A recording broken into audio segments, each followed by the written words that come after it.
Ikigai, The Japanese Secret to a Long and Happy Life. Written by Hector Garcia and Francesc Miralles. Translated by Heather Cleary. Read by Walter Dixon. Prologue.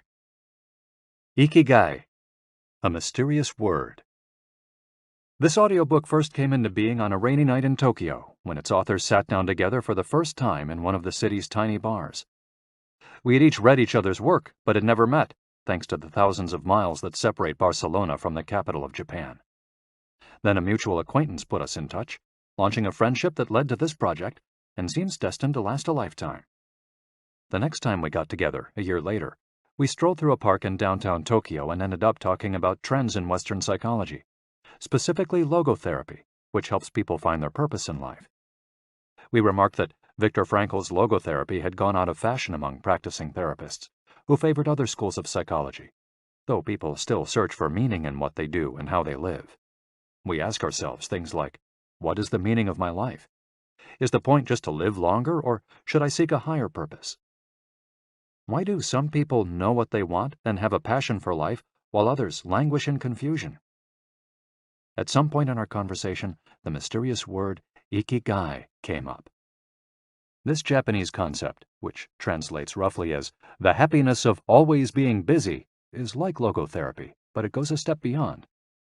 It also seems to be one way of explaining the extraordinary longevity of the Japanese, especially on the island of Okinawa, where there are 24.55 people over the age of 100 for every 100,000 inhabitants, far more than the global average. Those who study why the inhabitants of this island in the south of Japan live longer than people anywhere else in the world believe that one of the keys, in addition to a healthful diet, a simple life in the outdoors, green tea, and the subtropical climate, its average temperature is like that of Hawaii, is the Ikigai that shapes their lives. While researching this concept, we discovered that not a single book in the fields of psychology or personal development is dedicated to bringing this philosophy to the West. Is Ikigai the reason there are more centenarians in Okinawa than anywhere else? How does it inspire people to stay active until the very end? What is the secret to a long and happy life? As we explored the matter further, we discovered that one place in particular, Ogimi, a rural town on the north end of the island with a population of 3,000, boasts the highest life expectancy in the world, a fact that has earned it the nickname of the Village of Longevity. Okinawa is where most of Japan's shikuwasa, a lime-like fruit that packs an extraordinary antioxidant punch, comes from. Could that be Ogimi's secret to long life? Or is it the purity of the water used to brew its moringa tea? We decided to go study the secrets of the Japanese centenarians in person.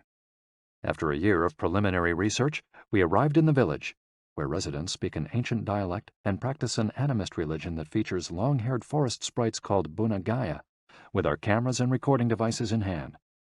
As soon as we arrived, we could sense the incredible friendliness of its residents, who laughed and joked incessantly amid lush green hills fed by crystalline waters.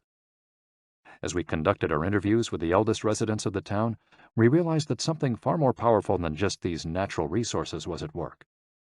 An uncommon joy flows from its inhabitants and guides them through the long and pleasurable journey of their lives. Again, the mysterious Ikigai. But what is it exactly? How do you get it? It never ceased to surprise us that this haven of nearly eternal life was located precisely in Okinawa, where 200,000 innocent lives were lost at the end of World War II. Rather than harbor animosity toward outsiders, however, Okinawans live by the principle of ichariba chode, a local expression that means treat everyone like a brother, even if you've never met them before. It turns out that one of the secrets to happiness of Ogimi's residents is feeling like part of a community. From an early age, they practice yui ma'aru, or teamwork, and so are used to helping one another. Nurturing friendships, eating light, getting enough rest, and doing regular, moderate exercise are all part of the equation of good health. But at the heart of the joie de vivre that inspires these centenarians to keep celebrating birthdays and cherishing each new day is their Ikigai. The purpose of this audiobook is to bring the secrets of Japan's centenarians to you and give you the tools to find your own Ikigai, because those who discover their Ikigai have everything they need for a long and joyful journey through life. Happy travels. Hector Garcia, and Francesc Miralles. Chapter 1. Ikigai, the art of staying young while growing old. What is your reason for being? According to the Japanese, everyone has an ikigai, what a French philosopher might call a raison d'être. Some people have found their ikigai, while others are still looking, though they carry it within them. Our ikigai is hidden deep inside each of us, and finding it requires a patient search. According to those born on Okinawa, the island with the most centenarians in the world, our ikigai is the reason we get up in the morning. Ikigai can be described as the common ground you find between what you're good at, what you love, what the world needs, and what you can be paid for. Whatever you do, don't retire. Having a clearly defined ikigai brings satisfaction, happiness, and meaning to our lives. The purpose of this audiobook is to help you find yours, and to share insights from Japanese philosophy on the lasting health of body, mind, and spirit. One surprising thing you notice living in Japan is how active people remain after they retire. In fact, many Japanese people never really retire. They keep doing what they love for as long as their health allows. There is, in fact, no word in Japanese that means retire in the sense of leaving the workforce for good, as in English. According to Dan Buettner, a National Geographic reporter who knows the country well, having a purpose in life is so important in Japanese culture that our idea of retirement simply doesn't exist there. The island of almost eternal youth. Certain longevity studies suggest that a strong sense of community and a clearly defined ikigai are just as important as the famously healthful Japanese diet, perhaps even more so. Recent medical studies of centenarians from Okinawa and other so-called blue zones, the geographic regions where people live longest, provide a number of interesting facts about these extraordinary human beings. Not only do they live much longer than the rest of the world's population, they also suffer from fewer chronic illnesses, such as cancer and heart disease. Inflammatory disorders are also less common. Many of these centenarians enjoy enviable levels of vitality and health that would be unthinkable for people of advanced age elsewhere. Their blood tests reveal fewer free radicals, which are responsible for cellular aging, as a result of drinking tea and eating until their stomachs are only 80% full. Women experience more moderate symptoms during menopause, and both men and women maintain higher levels of sexual hormones until much later in life. The rate of dementia is well below the global average. Though we'll consider each of these findings over the course of the audiobook, research clearly indicates that the Okinawans' focus on ikigai gives a sense of purpose to each and every day and plays an important role in their health and longevity. The characters behind ikigai. In Japanese, ikigai is written by combining a character which means life with another which means to be worthwhile, and that can be broken down to the characters which mean armor, number one, and to be the first, to head into battle, taking initiative as a leader, and another character which means beautiful or elegant. The 5 blue zones. Okinawa holds first place among the world's blue zones. In Okinawa, women in particular live longer and have fewer diseases than anywhere else in the world. The 5 regions identified and analyzed by Dan Buettner in his book, The Blue Zones, are 1. Okinawa, Japan, especially the northern part of the island. The locals eat a diet rich in vegetables and tofu, typically served on small plates. In addition to their philosophy of ikigai, the moai, or close-knit group of friends, plays an important role in their longevity. 2. Sardinia, Italy, specifically the provinces of Nuoro and Ogliastra. Locals on this island consume plenty of vegetables and 1 or 2 glasses of wine per day. As in Okinawa, the cohesive nature of this community is another factor directly related to longevity. 3. Loma Linda, California. Researchers studied a group of Seventh-day Adventists who are among the longest-living people in the United States. 4. The Nicoya Peninsula, Costa Rica. Locals remain remarkably active after 90. Many of the region's older residents have no problem getting up at 5:30 in the morning to work in the fields. 5. Ikaria, Greece. One of every 3 inhabitants of this island near the coast of Turkey is over 90 years old, compared to less than 1% of the population of the United States, a fact that has earned it the nickname of the Island of Long Life. The local secret seems to be a lifestyle that dates back to 500 BC. In the following chapters, we'll examine several factors that seem to be the keys to longevity and are found across the blue zones, paying special attention to Okinawa and its so-called Village of Longevity. First, however, it's worth pointing out that 3 of these regions are islands, where resources can be scarce and communities have to help one another. For many, helping others might be an ikigai strong enough to keep them alive. According to scientists who have studied the 5 blue zones, the keys to longevity are diet, exercise, finding a purpose in life, an ikigai, and forming strong social ties, that is, having a broad circle of friends and good family relations.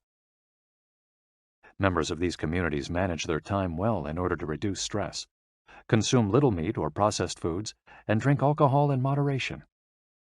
They don't do strenuous exercise, but they do move every day, taking walks and working in their vegetable gardens. People in the blue zones would rather walk than drive. Gardening, which involves daily, low-intensity movement, is a practice almost all of them have in common. The 80% secret. One of the most common sayings in Japan is harahachi-bu, which is repeated before or after eating and means something like, fill your belly to 80%. Ancient wisdom advises against eating until we are full. This is why Okinawans stop eating when they feel their stomachs reach 80% of their capacity, rather than overeating and wearing down their bodies with long digestive processes that accelerate cellular oxidation. Of course, there's no way to know objectively if your stomach is at 80% capacity. The lesson to learn from this saying is that we should stop eating when we're starting to feel full. The extra side dish, the snack we eat when we know in our hearts we don't really need it, the apple pie after lunch, all these will give us pleasure in the short term, but not having them will make us happier in the long term. The way food is served is also important. By presenting their meals on many small plates, the Japanese tend to eat less. A typical meal in a restaurant in Japan is served in 5 plates on a tray, 4 of them very small, and the main dish slightly bigger. Having 5 plates in front of you makes it seem like you're going to eat a lot, but what happens most of the time is that you end up feeling slightly hungry. This is one of the reasons why Westerners in Japan typically lose weight and stay trim. Recent studies by nutritionists reveal that Okinawans consume a daily average of 1,800 to 1,900 calories, compared to 2,200 to 3,300 in the United States, and have a body mass index between 18 and 22, compared to 26 or 27 in the United States. The Okinawan diet is rich in tofu, sweet potatoes, fish 3 times per week, and vegetables, roughly 11 ounces per day. In the chapter dedicated to nutrition, we'll see which healthy, antioxidant-rich foods are included in this 80%. Moai, connected for life.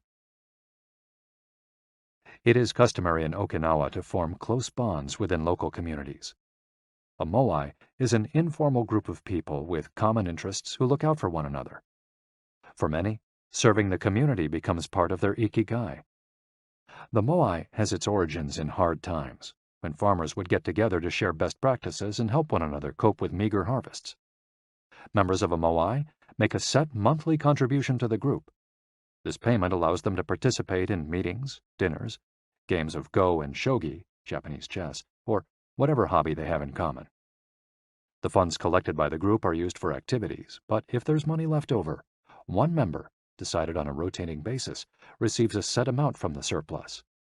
In this way, being part of a moai helps maintain emotional and financial stability. If a member of a moai is in financial trouble, he or she can get an advance from the group's savings.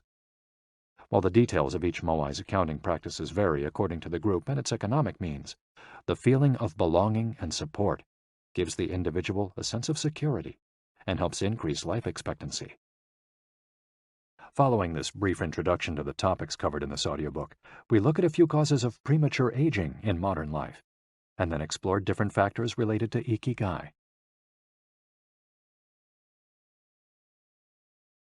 Chapter 2. Anti-Aging Secrets. Little things that add up to a long and happy life. Aging's escape velocity and the rabbit. Imagine a sign far off in the future with a number on it that represents the age of your death. Every year that you live, you advance closer to the sign. When you reach the sign, you die. Now, imagine a rabbit holding the sign and walking to the future. Every year that you live, the rabbit is half a year as far away. After a while, you will reach the rabbit and die. But what if the rabbit could walk at a pace of 1 year for every year of your life? You would never be able to catch the rabbit, and therefore you would never die. The speed at which the rabbit walks to the future is our technology. The more we advance technology and knowledge of our bodies, the faster we can make the rabbit walk. Aging's escape velocity is the moment at which the rabbit walks at a pace of 1 year per year or faster, and we become immortal. Aging's escape velocity. For more than a century, we've managed to add an average of 0.3 years to our life expectancy every year. But what would happen if we had the technology to add a year of life expectancy every year? In theory, we would achieve biological immortality, having reached aging's escape velocity. Researchers with an eye to the future, such as Ray Kurzweil and Aubrey de Grey, claim that we'll reach this escape velocity in a matter of decades. Other scientists are less optimistic, predicting that we'll reach a limit, a maximum age we won't be able to surpass no matter how much technology we have. For example, some biologists assert that our cells stop regenerating after about 120 years. Active mind, youthful body. There is much wisdom in the classic saying, mens sana in corpore sano, a sound mind in a sound body. It reminds us that both mind and body are important, and that the health of one is connected to that of the other. It's been shown that maintaining an active, adaptable mind is one of the key factors in staying young. Having a youthful mind also drives you toward a healthy lifestyle that will slow the aging process. Just as a lack of physical exercise has negative effects on our bodies and mood, a lack of mental exercise is bad for us because it causes our neurons and neural connections to deteriorate, and as a result, reduces our ability to react to our surroundings. This is why it's so important to give your brain a workout. One pioneer in advocating for mental exercise is the Israeli neuroscientist Shlomo Brezhnitz, who argues that the brain needs a lot of stimulation in order to stay in shape. As he stated in an interview with Edward Punset for the Spanish television program Redis, there is a tension between what is good for someone and what they want to do.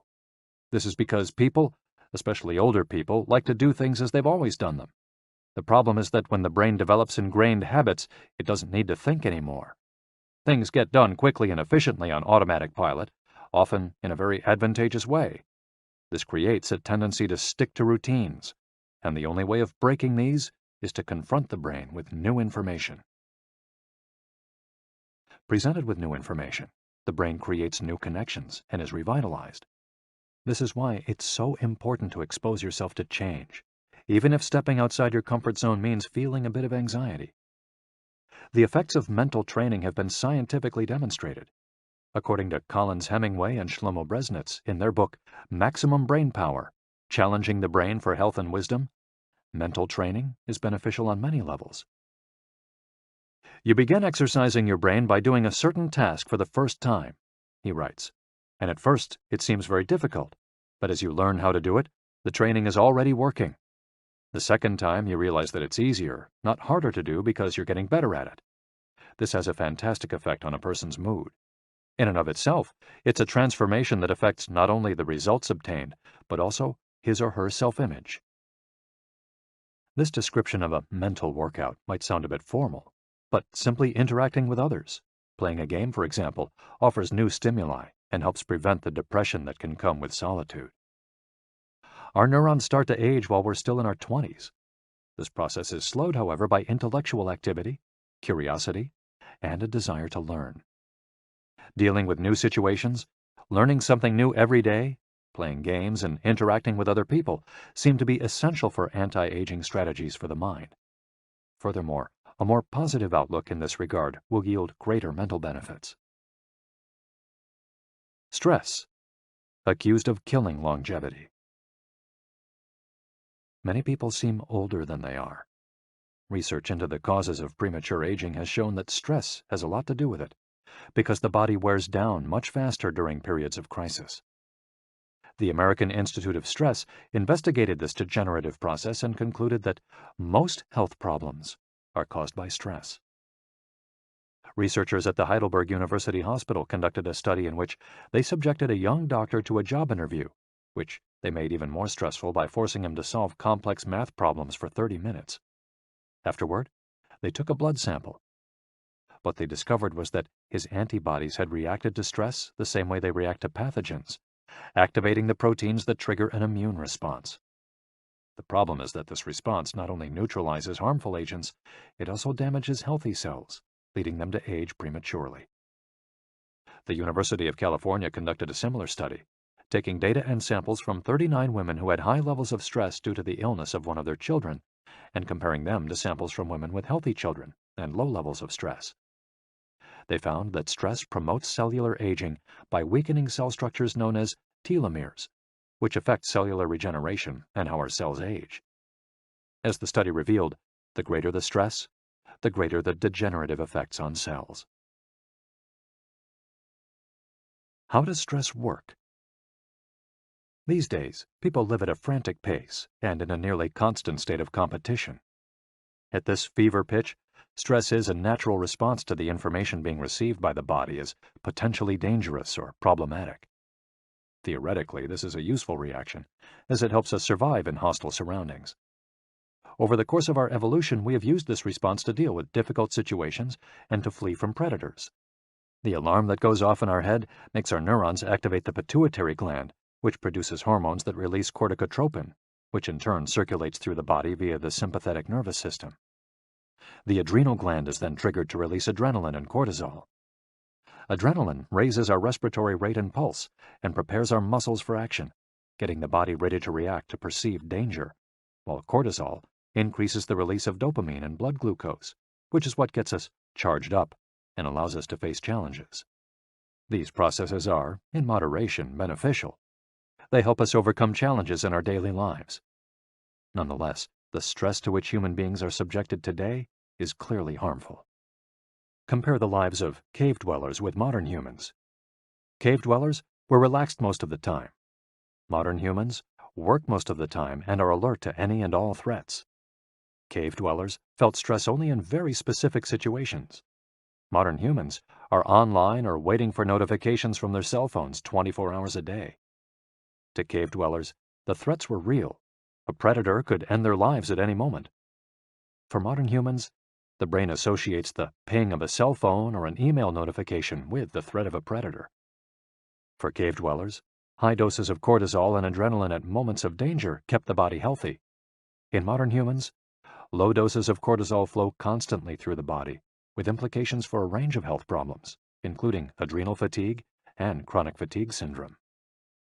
Stress has a degenerative effect over time. A sustained state of emergency affects the neurons associated with memory, as well as inhibiting the release of certain hormones, the absence of which can cause depression. Its secondary effects include irritability, insomnia, anxiety, and high blood pressure. As such, though challenges are good for keeping mind and body active, we should adjust our high-stress lifestyles in order to avoid the premature aging of our bodies. Be mindful about reducing stress.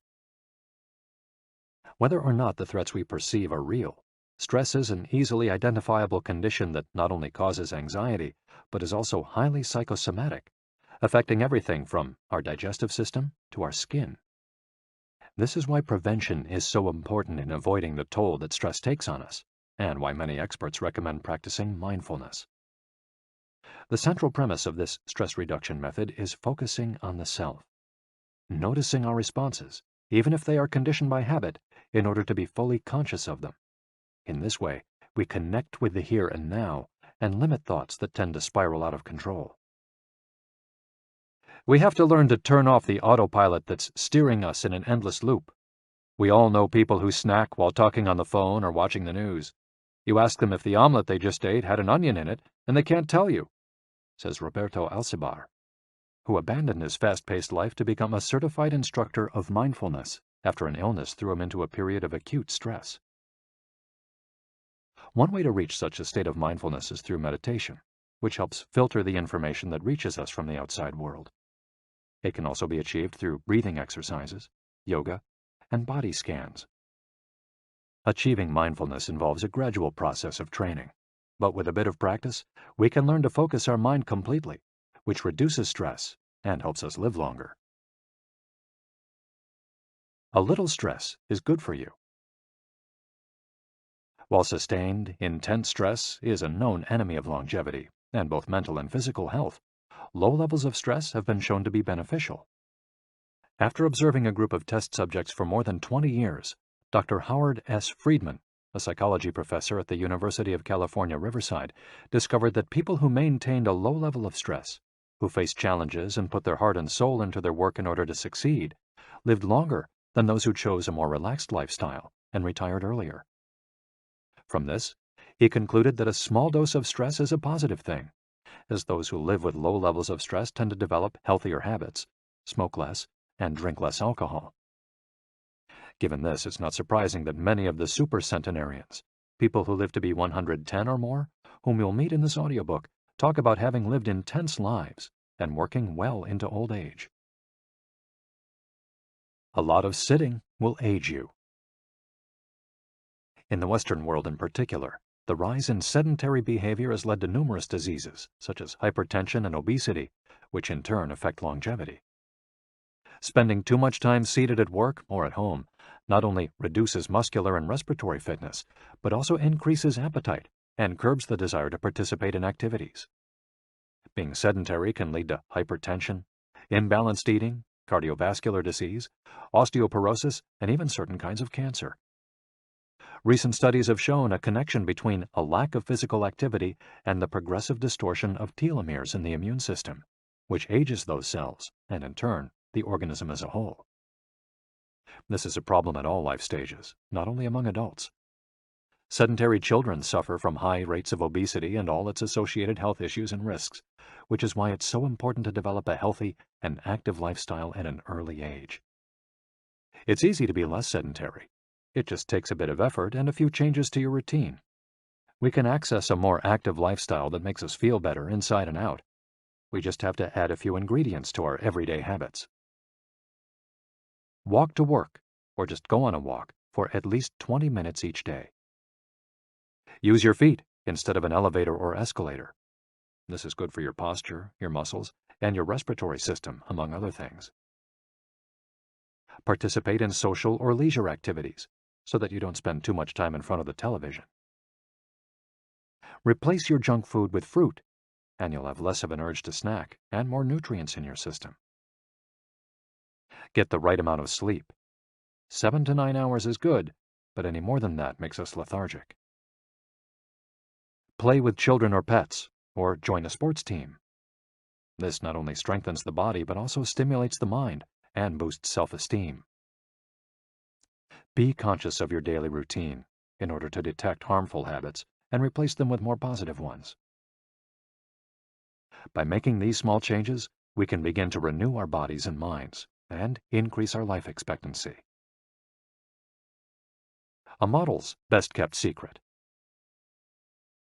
Though we age both externally and internally, both physically and mentally, one of the things that tell us the most about people's age is their skin, which takes on different textures and colors according to processes going on beneath the surface. Most of those who make their living as models claim to sleep between 9 and 10 hours the night before a fashion show. This gives their skin a taut, wrinkle-free appearance and a healthy, radiant glow. Science has shown that sleep is a key anti-aging tool because when we sleep, we generate melatonin, a hormone that occurs naturally in our bodies. The pineal gland produces it from the neurotransmitter serotonin, according to our diurnal and nocturnal rhythms, and it plays a role in our sleep and waking cycles.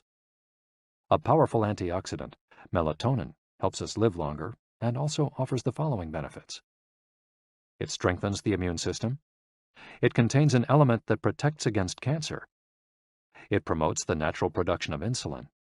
It slows the onset of Alzheimer's disease. It helps prevent osteoporosis and fight heart disease. For all these reasons, melatonin is a great ally in preserving youth. It should be noted, however, that melatonin production decreases after age 30.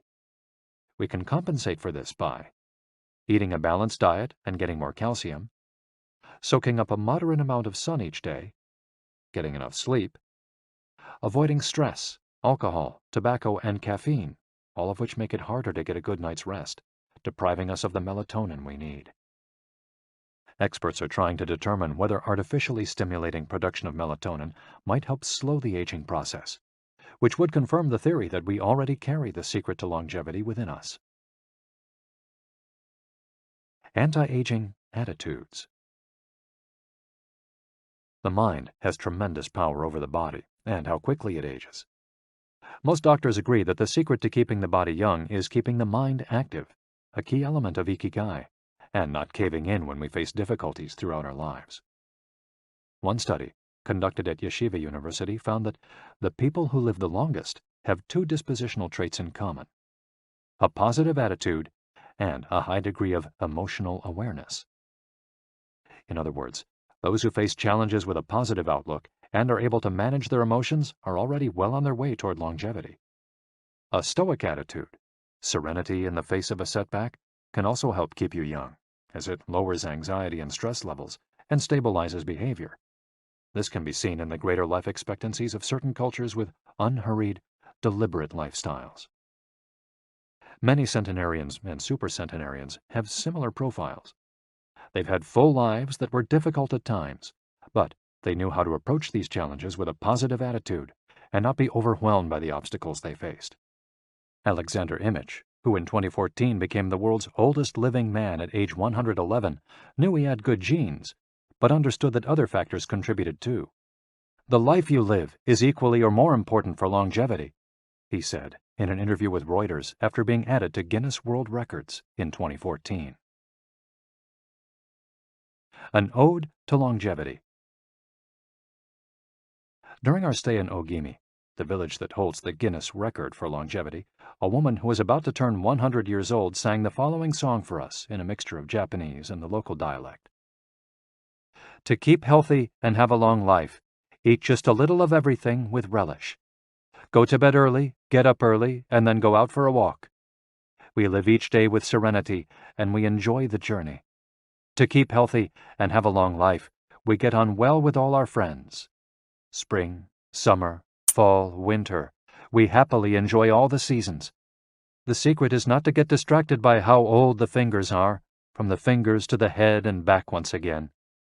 If you keep moving with your fingers working, 100 years will come to you."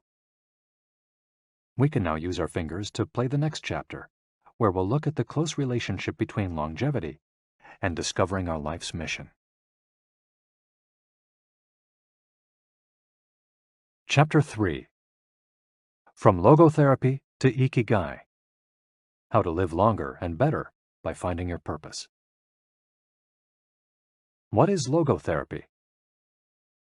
A colleague once asked Viktor Frankl to define his school of psychology in a single phrase, to which Frankl replied, "Well, in logotherapy, the patient sits up straight and has to listen to things that are, on occasion, hard to hear."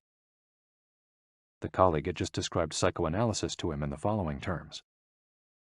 "In psychoanalysis, the patient lies down on a couch and tells you things that are, on occasion, hard to say." Frankl explains that one of the first questions he would ask his patients was, "Why do you not commit suicide?" Usually the patient found good reasons not to and was able to carry on. What then does logotherapy do? The answer is pretty clear. It helps you find reasons to live. Logotherapy pushes patients to consciously discover their life's purpose in order to confront their neuroses. Their quest to fulfill their destiny then motivates them to press forward, breaking the mental chains of the past and overcoming whatever obstacles they encounter along the way. Something to live for. A study conducted by Frankl in his Vienna clinic found that among both patients and personnel, Around 80% believed that human beings needed a reason for living, and around 60% felt they had someone or something in their lives worth dying for. The search for meaning. The search for purpose became a personal driving force that allowed Frankl to achieve his goals. The process of logotherapy can be summarized in these 5 steps. 1. A person feels empty, frustrated, or anxious. 2. The therapist shows him that what he is feeling is the desire to have a meaningful life. 3. The patient discovers his life's purpose at that particular point in time. 4. Of his own free will, the patient decides to accept or reject that destiny. 5. This newfound passion for life helps him overcome obstacles and sorrows. Frankl himself would live and die for his principles and ideals. His experiences as a prisoner at Auschwitz showed him that everything can be taken from a man but one thing, the last of the human freedoms: to choose one's attitude in any given set of circumstances, to choose one's own way. It was something he had to go through alone, without any help, and it inspired him for the rest of his life. 10 differences between psychoanalysis and logotherapy. Psychoanalysis: the patient reclines on a couch like a patient. Logotherapy: the patient sits facing the therapist, who guides him or her without passing judgment. Psychoanalysis is retrospective, it looks to the past. Logotherapy looks toward the future. Psychoanalysis is introspective, it analyzes neuroses. Logotherapy does not delve into the patient's neuroses. In psychoanalysis, the drive is toward pleasure. In logotherapy, the drive is toward purpose and meaning. Psychoanalysis centers on psychology. Logotherapy includes a spiritual dimension. Psychoanalysis works on psychogenic neuroses. Logotherapy also works on noogenic or existential neuroses. Psychoanalysis analyzes the unconscious origin of conflicts, instinctual dimension. Logotherapy deals with conflicts when and where they arise, spiritual dimension. Psychoanalysis limits itself to the patient's instincts. Logotherapy also deals with spiritual realities. Psychoanalysis is fundamentally incompatible with faith. Logotherapy is compatible with faith. Psychoanalysis seeks to reconcile conflicts and satisfy impulses and instincts. Logotherapy seeks to help the patient find meaning in his life and satisfy his moral principles. Fight for yourself. Existential frustration arises when our life is without purpose or when that purpose is skewed. In Frankl's view, however, there's no need to see this frustration as an anomaly or a symptom of neurosis. Instead, it can be a positive thing, a catalyst for change. Logotherapy does not see this frustration as mental illness, the way other forms of therapy do, but rather as spiritual anguish, a natural and beneficial phenomenon that drives those who suffer from it to seek a cure, whether on their own or with the help of others, and in so doing, find greater satisfaction in life. It helps them change their own destiny. Logotherapy enters the picture if a person needs help doing this, if he needs guidance in discovering his life's purpose, and later in overcoming conflict so he can keep moving towards his objective. In Man's Search for Meaning, Frankl cites one of Nietzsche's famous aphorisms: "He who has a why to live can bear with almost any how." Based on his own experience, Frankl believed that our health depends on that natural tension that comes from comparing what we've accomplished so far with what we'd like to achieve in the future. What we need, then, is not a peaceful existence, but a challenge we can strive to meet by applying all the skills at our disposal. Existential crisis, on the other hand, is typical of modern societies in which people do what they're told to do or what others do, rather than what they want to do. They often try to fill the gap between what is expected of them and what they want for themselves with economic power or physical pleasure, or by numbing their senses. It can even lead to suicide. Sunday neurosis, for example, is what happens when, without the obligations and commitments of the work week, the individual realizes how empty he is inside. He has to find a solution. Above all, he has to find his purpose, his reason for getting out of bed, his Ikigai. I feel empty inside. In a study conducted at the Vienna Polyclinic Hospital, Frankel's team found that 55% of the patients they interviewed were experiencing some degree of existential crisis. According to LogoTherapy, discovering one's purpose in life helps an individual fill that existential void. Frankel, a man who faced his problems and turned his objectives into actions, could look back on his life in peace as he grew old. He did not have to envy those still enjoying their youth, because he had amassed a broad set of experiences that showed he had lived for something. Better living through logotherapy.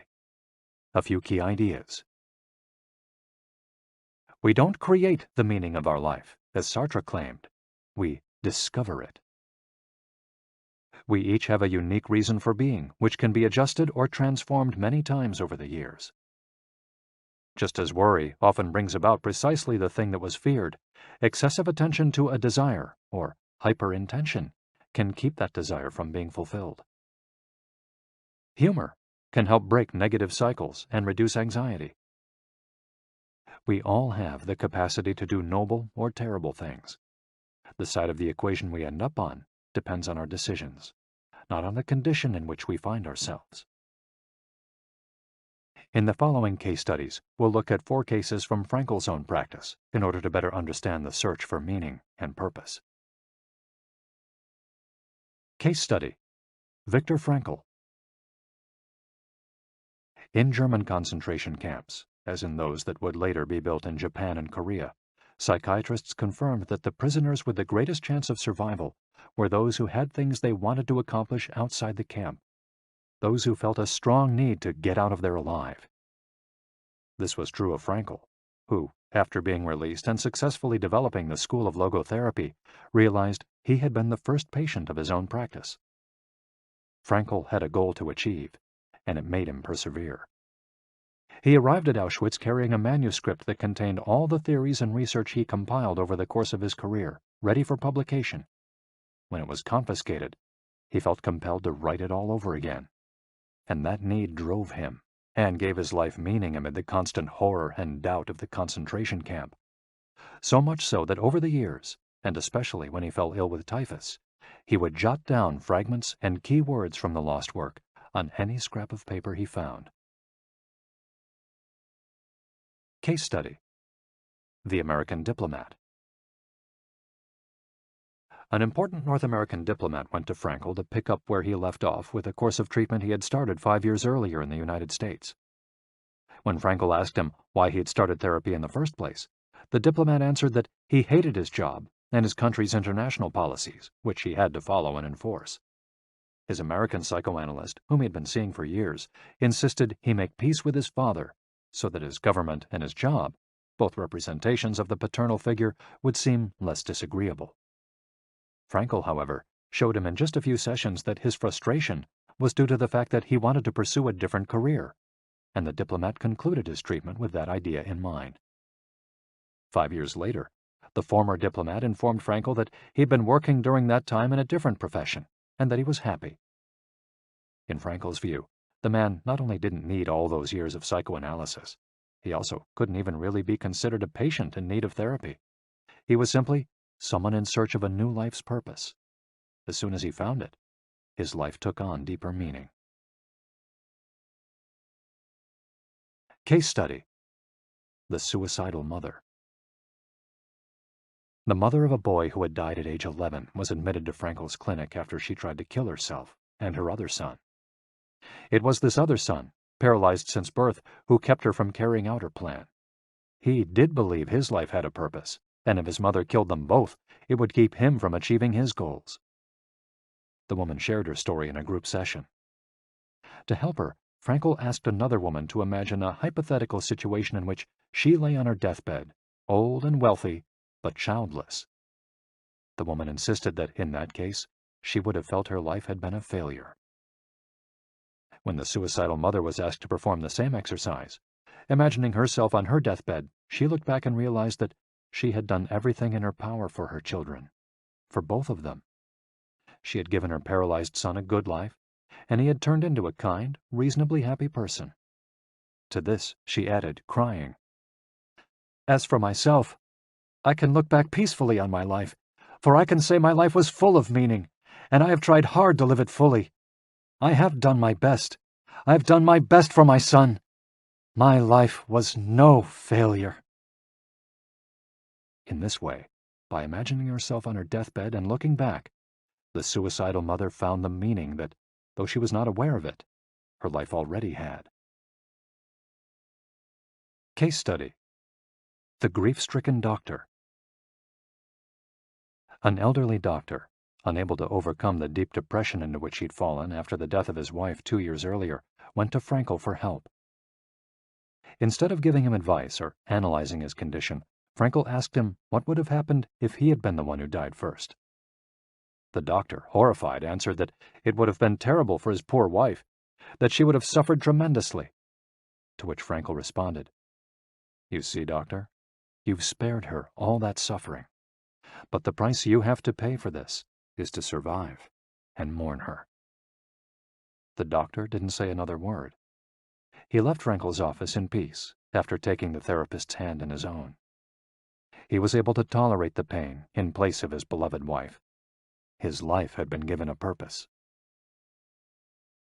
Morita therapy. In the same decade that logotherapy came into being, a few years earlier in fact, Shoma Morita created his own purpose-centered therapy in Japan. It proved to be effective in the treatment of neurosis, obsessive-compulsive disorder, and post-traumatic stress. In addition to being a psychotherapist, Shoma Morita was a Zen Buddhist, and his therapy left a lasting spiritual mark on Japan. Many Western forms of therapy focus on controlling or modifying the patient's emotions.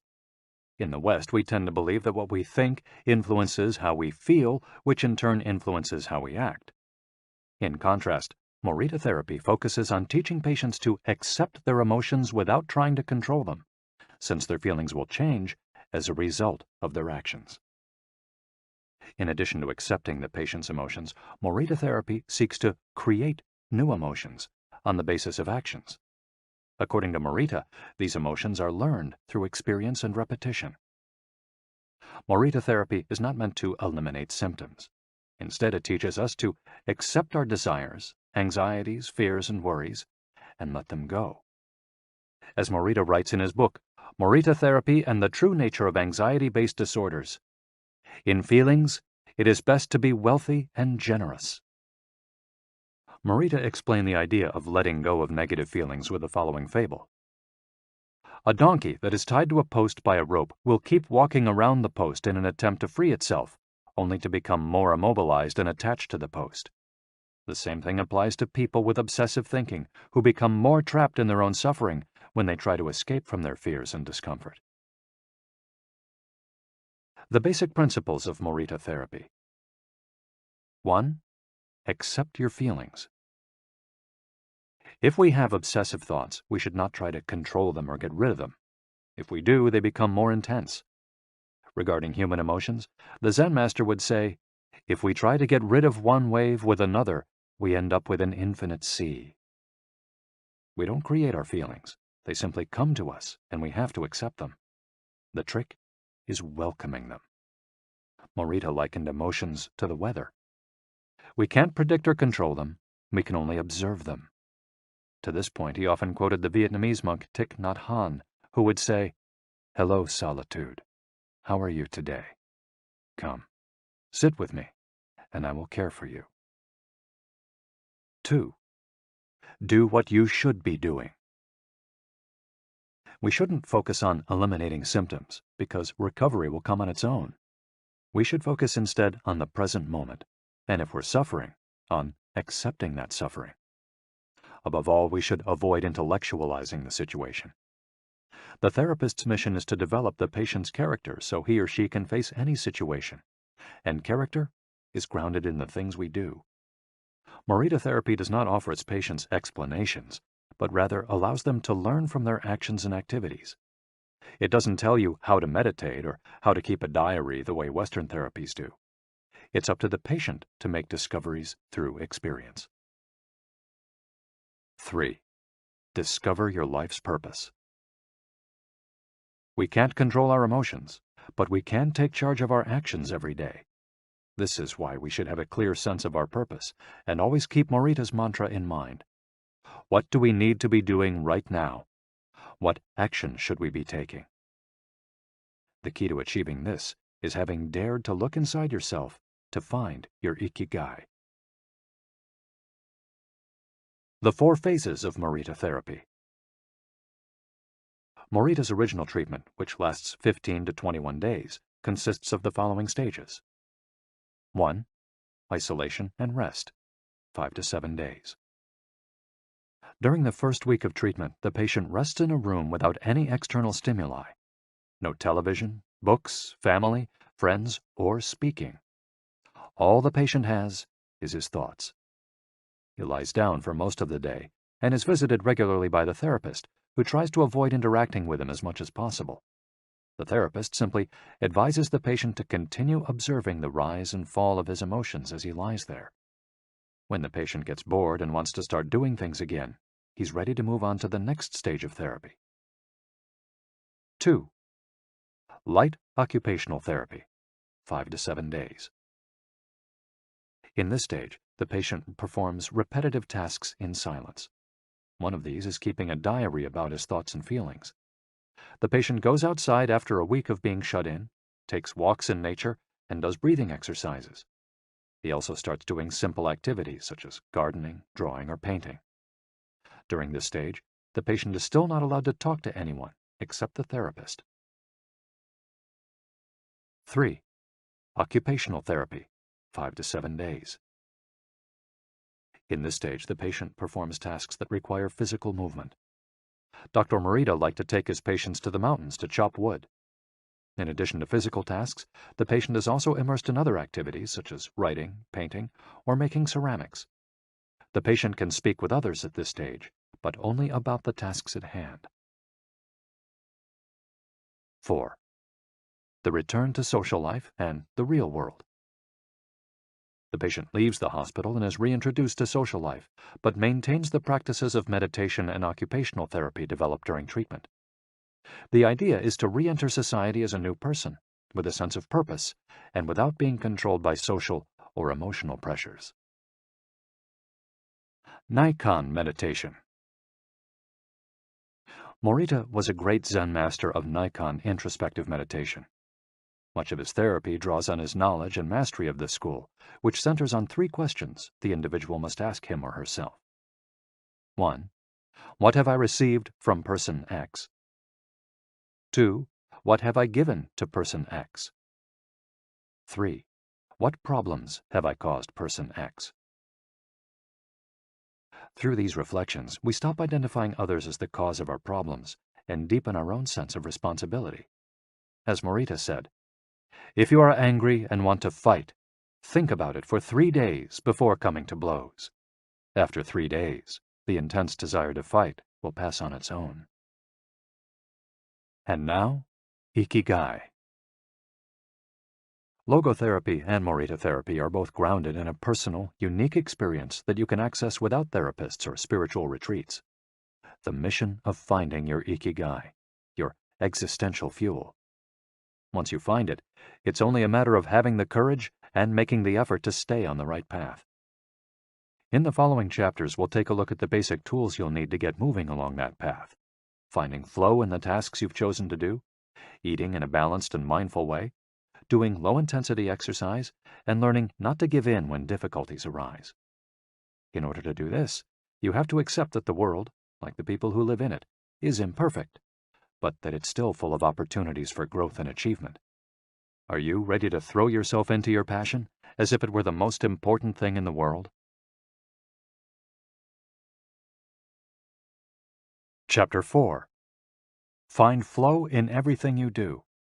How to turn work and free time into spaces for growth. We are what we repeatedly do. Excellence, then, is not an act, but a habit. Aristotle. Going with the flow. Imagine you're skiing down one of your favorite slopes. powdery snow flies up on both sides of you like white sand. Conditions are perfect. You are entirely focused on skiing as well as you can. You know exactly how to move at each moment. There is no future, no past. There is only the present. You feel the snow, your skis, your body, and your consciousness united as a single entity. You are completely immersed in the experience, not thinking about or distracted by anything else. Your ego dissolves, and you become part of what you're doing. This is the kind of experience Bruce Lee described with his famous, "Be water, my friend." We've all felt our sense of time vanish when we lose ourselves in an activity we enjoy. We start cooking, and before we know it, several hours have passed. We spend an afternoon with a book and forget about the world going by until we notice the sunset and realize we haven't eaten dinner. We go surfing and don't realize how many hours we've spent in the water until the next day when our muscles ache. The opposite can also happen. When we have to complete a task we don't want to do, every minute feels like a lifetime, and we can't stop looking at our watch. As the quip attributed to Einstein goes, "Put your hand on a hot stove for a minute, and it seems like an hour. Sit with a pretty girl for an hour, and it seems like a minute." That is relativity. The funny thing is that someone else might really enjoy the same task, but we want to finish as quickly as possible. What makes us enjoy doing something so much that we forget about whatever worries we might have while we do it? When are we happiest? These questions can help us discover our Ikigai. The power of flow. These questions are also at the heart of psychologist Mihai Csikszentmihalyi's research into the experience of being completely immersed in what we're doing. Csikszentmihalyi called this state flow and described it as the pleasure, delight, creativity, and process when we are completely immersed in life.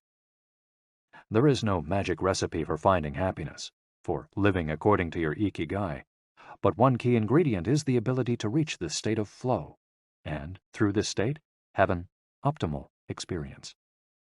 In order to achieve this optimal experience, we have to focus on increasing the time we spend on activities that bring us to this state of flow, rather than allowing ourselves to get caught up in activities that offer immediate pleasure, like eating too much, abusing drugs or alcohol, or stuffing ourselves with chocolate in front of the TV. As Csikszentmihalyi asserts in his book, Flow, The Psychology of Optimal Experience, flow is the state in which people are so involved in an activity that nothing else seems to matter. The experience itself is so enjoyable that people will do it, even at great cost, for the sheer sake of doing it. It's not only creative professionals who require the high doses of concentration that promote flow. Most athletes, chess players, and engineers also spend much of their time on activities that bring them to this state. According to Csikszentmihalyi's research, a chess player feels the same way upon entering a state of flow as a mathematician working on a formula, or a surgeon performing an operation. A professor of psychology, Csikszentmihalyi analyzed data from people around the world and discovered that flow is the same among individuals of all ages and cultures. In New York and Okinawa, we all reach a state of flow in the same way. But what happens to our mind when we're in that state? When we flow, we're focused on a concrete task without any distractions. Our mind is in order. The opposite occurs when we try to do something while our mind is on other things. The 7 conditions for achieving flow. According to researcher Owen Schaffer of DePaul University, the requirements for achieving flow are 1. Knowing what to do. 2. Knowing how to do it. 3. Knowing how well you're doing. 4. Knowing where to go, where navigation is involved. 5. Perceiving significant challenges. 6. Perceiving significant skills. 7. Being free from distractions.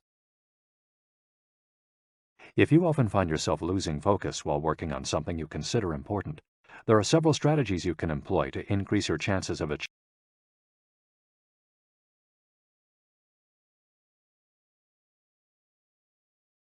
Subscribe to Seeker FX channel YouTube.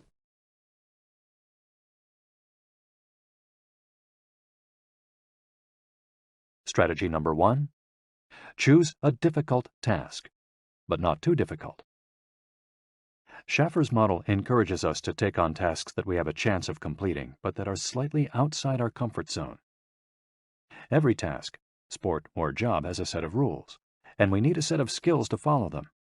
If the rules for completing a task or achieving a purpose are too basic relative to our skill set, we'll likely get bored. Activities that are too easy lead to apathy. If, on the other hand, we assign ourselves to a task that is too difficult, we won't have the skills to complete it and will almost certainly give up and feel frustrated to boot. The ideal is to find a middle path, something aligned with our abilities but just a bit of a stretch, so we experience it as a challenge. That's what Ernest Hemingway meant when he said, "Sometimes I write better than I can." We want to see challenges through to the end because we enjoy the feeling of pushing ourselves. Bertrand Russell expressed a similar idea when he said, "To be able to concentrate for a considerable amount of time is essential to difficult achievement." If you're a graphic designer, learn a new software program for your next project. If you're a programmer, use a new programming language. If you're a dancer, try to incorporate into your next routine a movement that has seemed impossible for years. Add a little something extra, something that takes you out of your comfort zone. Even doing something as simple as reading means following certain rules, having certain abilities and knowledge. If we set out to read a book on quantum mechanics for specialists in physics without being specialists in physics ourselves, we'll probably give up after a few minutes. On the other end of the spectrum, if we already know everything a book has to tell us, we'll get bored right away. However, if the book is appropriate to our knowledge and abilities and builds on what we already know, we'll immerse ourselves in our reading, and time will flow. This pleasure and satisfaction are evidence that we are in tune with our Ikigai. In summary, easy tasks lead to boredom, challenging tasks lead to flow, tasks beyond our abilities lead to anxiety. Strategy 2. Have a clear, concrete objective. Video games, played in moderation, board games, and sports are great ways to achieve flow because the objective tends to be very clear. Beat your rival or your own record while following a set of explicitly defined rules. Unfortunately, the objective isn't quite as clear in most situations. According to a study by Boston Consulting Group, when asked about their bosses, the #1 complaint of employees at multinational corporations is that they don't communicate the team's mission clearly, and that as a result, the employees don't know what their objectives are. What often happens, especially in big companies, is that the executives get lost in the details of obsessive planning, creating strategies to hide the fact that they don't have a clear objective. It's like heading out to sea with a map, but no destination. It's much more important to have a compass pointing to a concrete objective than to have a map. Joy Ito, director of the MIT Media Lab, encourages us to use the principle of compass over maps as a tool to navigate our world of uncertainty. In the book Whiplash, How to Survive Our Faster Future, he and Jeff Howe write, "In an increasingly unpredictable world moving ever more quickly, a detailed map may lead you deep into the woods at an unnecessarily high cost. A good compass, though, will always take you where you need to go. It doesn't mean that you should start your journey without any idea where you're going. What it does mean is understanding that while the path to your goal may not be straight, you'll finish faster and more efficiently than you would have if you had trudged along a pre-planned route." In business, the creative professions, and education alike, it's important to reflect on what we hope to achieve before starting to work, study, or make something. We should ask ourselves questions such as, what is my objective for today's session in the studio? How many words am I going to write today for the article coming out next month? What is my team's mission? How fast will I set the metronome tomorrow in order to play that sonata at an allegro tempo by the end of the week? Having a clear objective is important in achieving flow, but we also have to know how to leave it behind when we get down to business. Once the journey has begun, we should keep this objective in mind without obsessing over it. When Olympic athletes compete for a gold medal, they can't stop to think how pretty the medal is. They have to be present in the moment. They have to flow. If they lose focus for a second, thinking how proud they'll be to show the medal to their parents, they'll almost certainly commit an error at a critical moment and will not win the competition. One common example of this is writer's block. Imagine that a writer has to finish a novel in 3 months. The objective is clear. The problem is that the writer can't stop obsessing over it. Every day she wakes up thinking, I have to write that novel. And every day she sets about reading the newspaper and cleaning the house. Every evening she feels frustrated and promises she'll get to work the next day. Days, weeks, and months pass, and the writer still hasn't gotten anything down on the page, when all it would have taken was to sit down and get that first word out, then the second, to flow with the project, expressing her Ikigai. As soon as you take these first small steps, your anxiety will disappear and you'll achieve a pleasant flow in the activity you're doing. Getting back to Albert Einstein, a happy man is too satisfied with the present to dwell on the future. To summarize, a vague objective leads to confusion, time and energy wasted on meaningless tasks, and mental block. A clearly defined objective and a focus on process leads to flow. And obsessive desire to achieve a goal while ignoring process leads to a fixation on the objective rather than on getting down to business, and mental block. Strategy 3. Concentrate on a single task. This is perhaps one of the greatest obstacles we face today, with so much technology and so many distractions. We're listening to a video on YouTube while writing an email when suddenly a chat prompt pops up and we answer it. Then our smartphone vibrates in our pocket. Just as soon as we respond to that message, we're back at our computer logging onto Facebook. Pretty soon, 30 minutes have passed, and we've forgotten what the email we were writing was supposed to be about. This also happens sometimes when we put on a movie with dinner and don't realize how delicious the salmon was until we're taking the last bite. We often think that combining tasks will save us time, but scientific evidence shows that it has the opposite effect. Even those who claim to be good at multitasking are not very productive. In fact, they are some of the least productive people. Our brains can take in millions of bits of information, but we can only actually process a few dozen per second. When we say we're multitasking, what we're really doing is switching back and forth between tasks very quickly. Unfortunately, we're not computers adept at parallel processing. We end up spending all our energy alternating between tasks instead of focusing on doing one of them well. Concentrating on one thing at a time may be the single most important factor in achieving flow. According to Csikszentmihalyi, in order to focus on a task, we need 1. To be in a distraction-free environment, and 2. To have control over what we're doing at every moment. Technology is great if we're in control of it. It's not so great if it takes control of us. For example, if you have to write a research paper, you might sit down at your computer and use Google to look up the information you need. However, if you're not very disciplined, you might end up surfing the web instead of writing that paper. In that case, Google and the Internet will have taken over, pulling you out of your state of flow. It has been scientifically shown that if we continually ask our brains to switch back and forth between tasks, we waste time, make more mistakes, and remember less of what we've done. Several studies conducted at Stanford University by Clifford Ivar Nass describe our generation as suffering from an epidemic of multitasking. One such study analyzed the behavior of hundreds of students, dividing them into groups based on the number of things they tended to do at once. The students who were the most addicted to multitasking typically alternated among more than 4 tasks. For example, taking notes while reading a textbook, listening to a podcast, answering messages on their smartphone, and sometimes checking their Twitter timeline. Each group of students was shown a screen with several red and several blue arrows.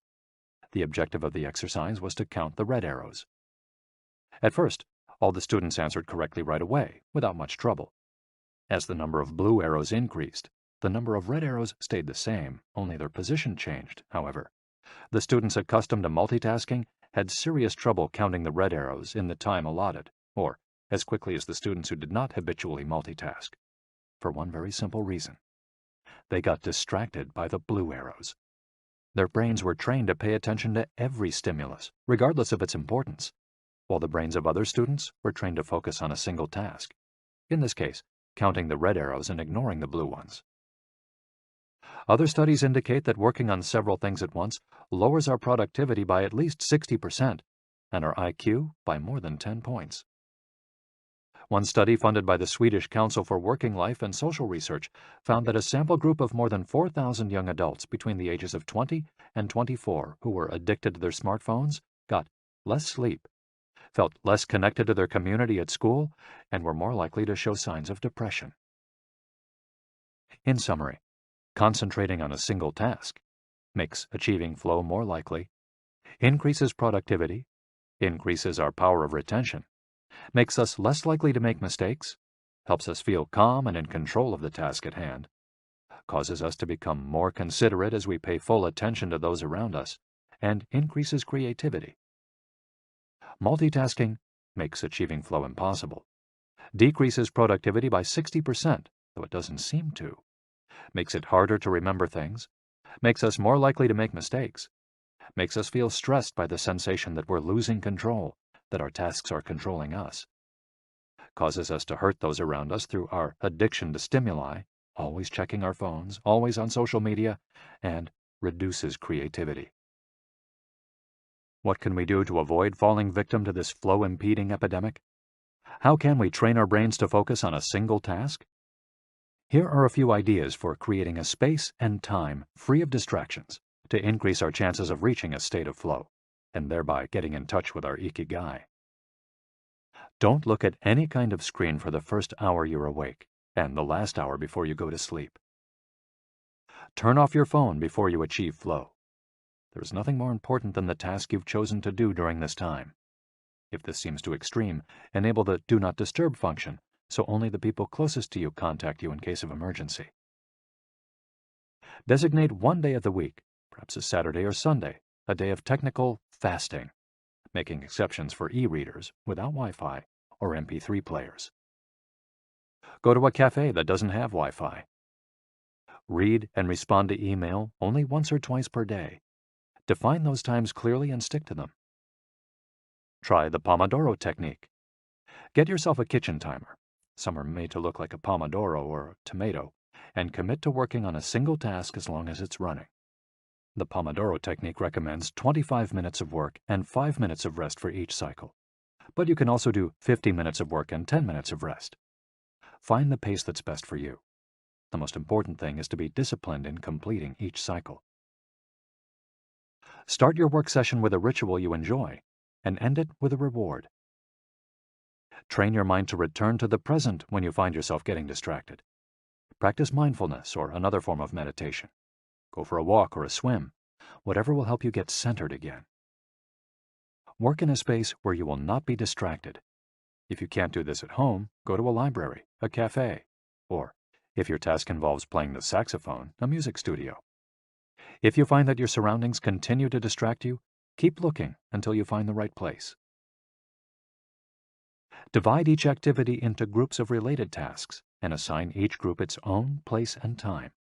For example, if you're writing a magazine article, you could do research and take notes at home in the morning, write in the library in the afternoon, and edit on the couch at night. Bundle routine tasks, such as sending out invoices, making phone calls, and so on, and do them all at once. A summary of the advantages of flow versus the disadvantages of distraction. A focused mind versus a wandering mind. Living in the present versus thinking about the past and the future.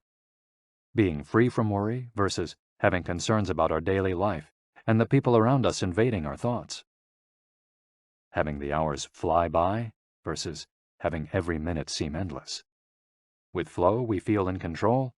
With distraction, we lose control and fail to complete the task at hand, or other tasks or people keep us from our work. With flow, we prepare thoroughly. With distraction, we act without being prepared. With flow, we know what we should be doing at any given moment. When distracted, we frequently get stuck and don't know how to proceed. With flow, our mind is clear and overcomes all obstacles to the flow of thought. With distraction, we're plagued by doubts, concerns, and low self-esteem. With flow, it's pleasant. With distraction, it's boring and exhausting. And with flow, our ego fades. We're not the ones controlling the activity or task we're doing. The task is leading us. And with distraction, constant self-criticism. Our ego is present, and we feel frustrated. Flow in Japan. Takumis, engineers, geniuses, and otakus.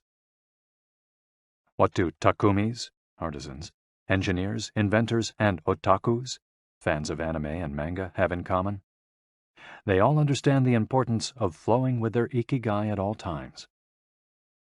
One widespread stereotype about people in Japan is that they're exceptionally dedicated and hard-working, even though some Japanese people say they look like they're working harder than they really are. There is no doubt, though, about their ability to be completely absorbed in a task, or about their perseverance when there's a problem to be solved. One of the first words one learns when starting Japanese lessons is ganbaru, which means to persevere, or to stay firm by doing one's best. Japanese people often apply themselves to even the most basic tasks with an intensity that borders on obsession. We see this in all kinds of contexts, from the retirees taking meticulous care of their rice fields in the mountains of Nagano to the college students working the weekend shift in convenience stores known as konbinis. If you go to Japan, you'll experience this attention to detail firsthand in almost every transaction. Walk into one of the stores that sell handcrafted objects in Naha, Kanazawa, or Kyoto, and you'll also discover that Japan is a treasure trove of traditional craftwork. The people of Japan have a unique talent for creating new technologies while preserving artisanal traditions and techniques. The art of the takumi. Toyota employs artisans who are able to make a certain type of screw by hand. These takumi, or experts in a particular manual skill, are extremely important at Toyota, and they are hard to replace. Some of them are the only people who know how to perform their exact skill, and it doesn't seem as though a new generation is going to take up the mantle. Turntable needles are another example. They're produced almost exclusively in Japan, where you can find the last remaining people who know how to use the machinery required to make these precision needles, and who are trying to pass on their knowledge to their descendants. We met a takumi on a visit to Kumano, a small town near Hiroshima. We were there for the day, working on a photo essay for one of the most famous brands of makeup brushes in the West. The billboard welcoming visitors to Kumano shows a mascot holding a large brush. In addition to the brush factories, the town is full of little houses and vegetable gardens. Heading farther in, you can see several Shinto shrines at the base of the mountains that surround the town. We spent hours taking photos in factories full of people in orderly rows, each doing a single task, such as painting the handles of the brushes or loading boxes of them onto trucks, before we realized we still hadn't seen anyone actually putting bristles into the brush heads. After we asked about this and got the runaround several times, the president of one company agreed to show us how it was done. He led us out of the building and asked us to get into his car. After a 5-minute drive, we parked next to another, smaller structure and climbed the stairs. He opened a door, and we walked into a small room filled with windows that let in lovely natural light. In the middle of the room was a woman wearing a mask. You could see only her eyes. She was so focused on choosing individual bristles for the brushes, gracefully moving her hands and fingers, using scissors and combs to sort the bristles, that she didn't even notice our presence. Her movements were so quick, it was hard to tell what she was doing. The president of the company interrupted her to let her know that we'd be taking photos as she worked. We couldn't see her mouth, but the glint in her eye and the cheerful inflection in her speech let us know she was smiling. She looked happy and proud, talking about her work and responsibilities. We had to use extremely fast shutter speeds to capture her movements. Her hands danced and flowed in concert with her tools and the bristles she was sorting. The president told us that this takumi was one of the most important people in the company, even though she was hidden away in a separate building. Every bristle of every brush the company made passed through her hands. Steve Jobs in Japan. Apple co-founder Steve Jobs was a big fan of Japan. Not only did he visit the Sony factories in the 1980s and adopt many of their methods when he founded Apple, he was also captivated by the simplicity and quality of Japanese porcelain in Kyoto. It was not, however, an artisan from Kyoto who won Steve Jobs' devotion, but rather a takumi from Toyama named Yokio Shakunaga, who used a technique called Echu Setoyaki, known by only a few. On a visit to Kyoto, Jobs heard of an exhibition of Shakunaga's work. he immediately understood that there was something special about Shakunaga's porcelain. As a matter of fact, he bought several cups, vases, and plates, and went back to the show 3 times that week. Jobs returned to Kyoto several times over the course of his life in search of inspiration, and ended up meeting Shakunaga in person. It is said that Jobs had many questions for him, almost all of them about the fabrication process and the type of porcelain he used. Shakunaga explained that he used white porcelain he extracted himself from mountains in the Toyama prefecture, making him the only artist of his ilk familiar with the fabrication process of porcelain objects from their origins in the mountains to their final form, an authentic takumi. Jobs was so impressed that he considered going to Toyama to see the mountain where Shakunaga got his porcelain, but thought better of it when he heard that it was more than 4 hours by train from Kyoto. In an interview after Jobs' death, Shakunaga said he was very proud that his work had been appreciated by the man who created the iPhone. He added that Jobs' last purchase from him had been a set of 12 teacups. Jobs had asked for something special, a new style. To satisfy this request, Shakunaga made 150 teacups in the process of testing out new ideas. Of these, he chose the 12 best and sent them to the Jobs family. Ever since his first trip to Japan, Jobs was fascinated and inspired by the country's artisans, engineers, especially at Sony, philosophy, especially Zen, and cuisine, especially sushi. Sophisticated simplicity. What do Japanese artisans, engineers, Zen philosophy, and cuisine have in common? Simplicity and attention to detail. It is not a lazy simplicity, but a sophisticated one that searches out new frontiers, always taking the object, the body and mind, or the cuisine to the next level, according to one's Ikigai. As Csikszentmihalyi would say, the key is always having a meaningful challenge to overcome in order to maintain flow. The documentary Jiro Dreams of Sushi gives us another example of a takumi, this time in the kitchen. Its protagonist has been making sushi every day for more than 80 years and owns a small sushi restaurant near the Ginza subway station in Tokyo.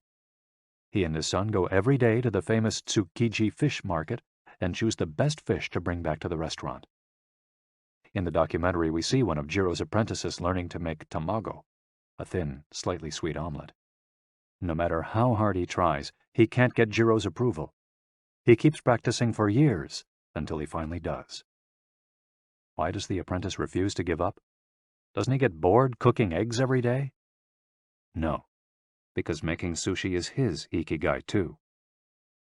Both Jiro and his son are culinary artists. They don't get bored when they cook. They achieve a state of flow. They enjoy themselves completely when they're in the kitchen. That is their happiness, their Ikigai. They've learned to take pleasure in their work, to lose their sense of time. Beyond the close relationship between father and son, which helps keep the challenge going each day, they also work in a quiet, peaceful environment that allows them to concentrate. Even after receiving a 3-star rating from Michelin, they never considered opening other locations or expanding the business. They serve just 10 patrons at a time at the bar of their small restaurant. Jiro's family isn't looking to make money. Instead, they value good working conditions and creating an environment in which they can flow while making the best sushi in the world. Jiro, like Yukio Shakunaga, begins his work at the source. He goes to the fish market to find the best tuna. Shakunaga goes to the mountains to find the best porcelain. When they get down to work, both become one with the object they are creating. This unity with the object that they reach in a state of flow takes on special meaning in Japan, where, according to Shintoism, forests, trees, and objects have a kami, spirit or god within them. When someone, whether an artist, an engineer, or a chef, sets out to create something, his or her responsibility is to use nature to give it life, while respecting that nature at every moment. During this process, the artisan becomes one with the object and flows with it. An ironworker would say that metal has a life of its own, just as someone making ceramics would say the clay does. The Japanese are skilled at bringing nature and technology together, not man versus nature, but a union of the two. The purity of Ghibli. There are those who say that the Shinto value of being connected with nature is vanishing. One of the harshest critics of this loss is another artist with a clearly defined ikigai, Hayao Miyazaki, the director of the animated films produced by Studio Ghibli. In nearly all his films, we see humans, technology, fantasy, and nature in a state of conflict, and in the end, coming together. One of the most poignant metaphors in his film Spirited Away is an obese spirit covered in trash that represents pollution of the rivers. In Miyazaki's films, forests have personalities, trees have feelings, and robots befriend birds. Considered a national treasure by the Japanese government, Miyazaki is an artist capable of becoming completely absorbed in his art. He uses a cell phone from the late 1990s, and he makes his entire team draw by hand. He directs his films by rendering on paper even the tiniest detail, achieving flow by drawing, not by using a computer. Thanks to this obsession on the director's part, Studio Ghibli is one of the only studios in the world where almost the entire production process is carried out using traditional techniques. Those who have visited Studio Ghibli know that it's fairly typical on a given Sunday to see a solitary individual tucked away in a corner, hard at work. A man in simple clothes who will greet them with an "Ohayo," hello, without looking up. Miyazaki is so passionate about his work that he spends many Sundays in the studio, enjoying the state of flow, putting his ikigai above all else. Visitors know that under no circumstances is one to bother Miyazaki, who is known for his quick temper, especially if he is interrupted while drawing. In 2013, Miyazaki announced he was going to retire. To commemorate his retirement, the television station NHK made a documentary showing him in his last days at work. He is drawing in nearly every scene of the film. In one scene, several of his colleagues are seen coming out of a meeting, and there he is, drawing in a corner, paying no attention to them.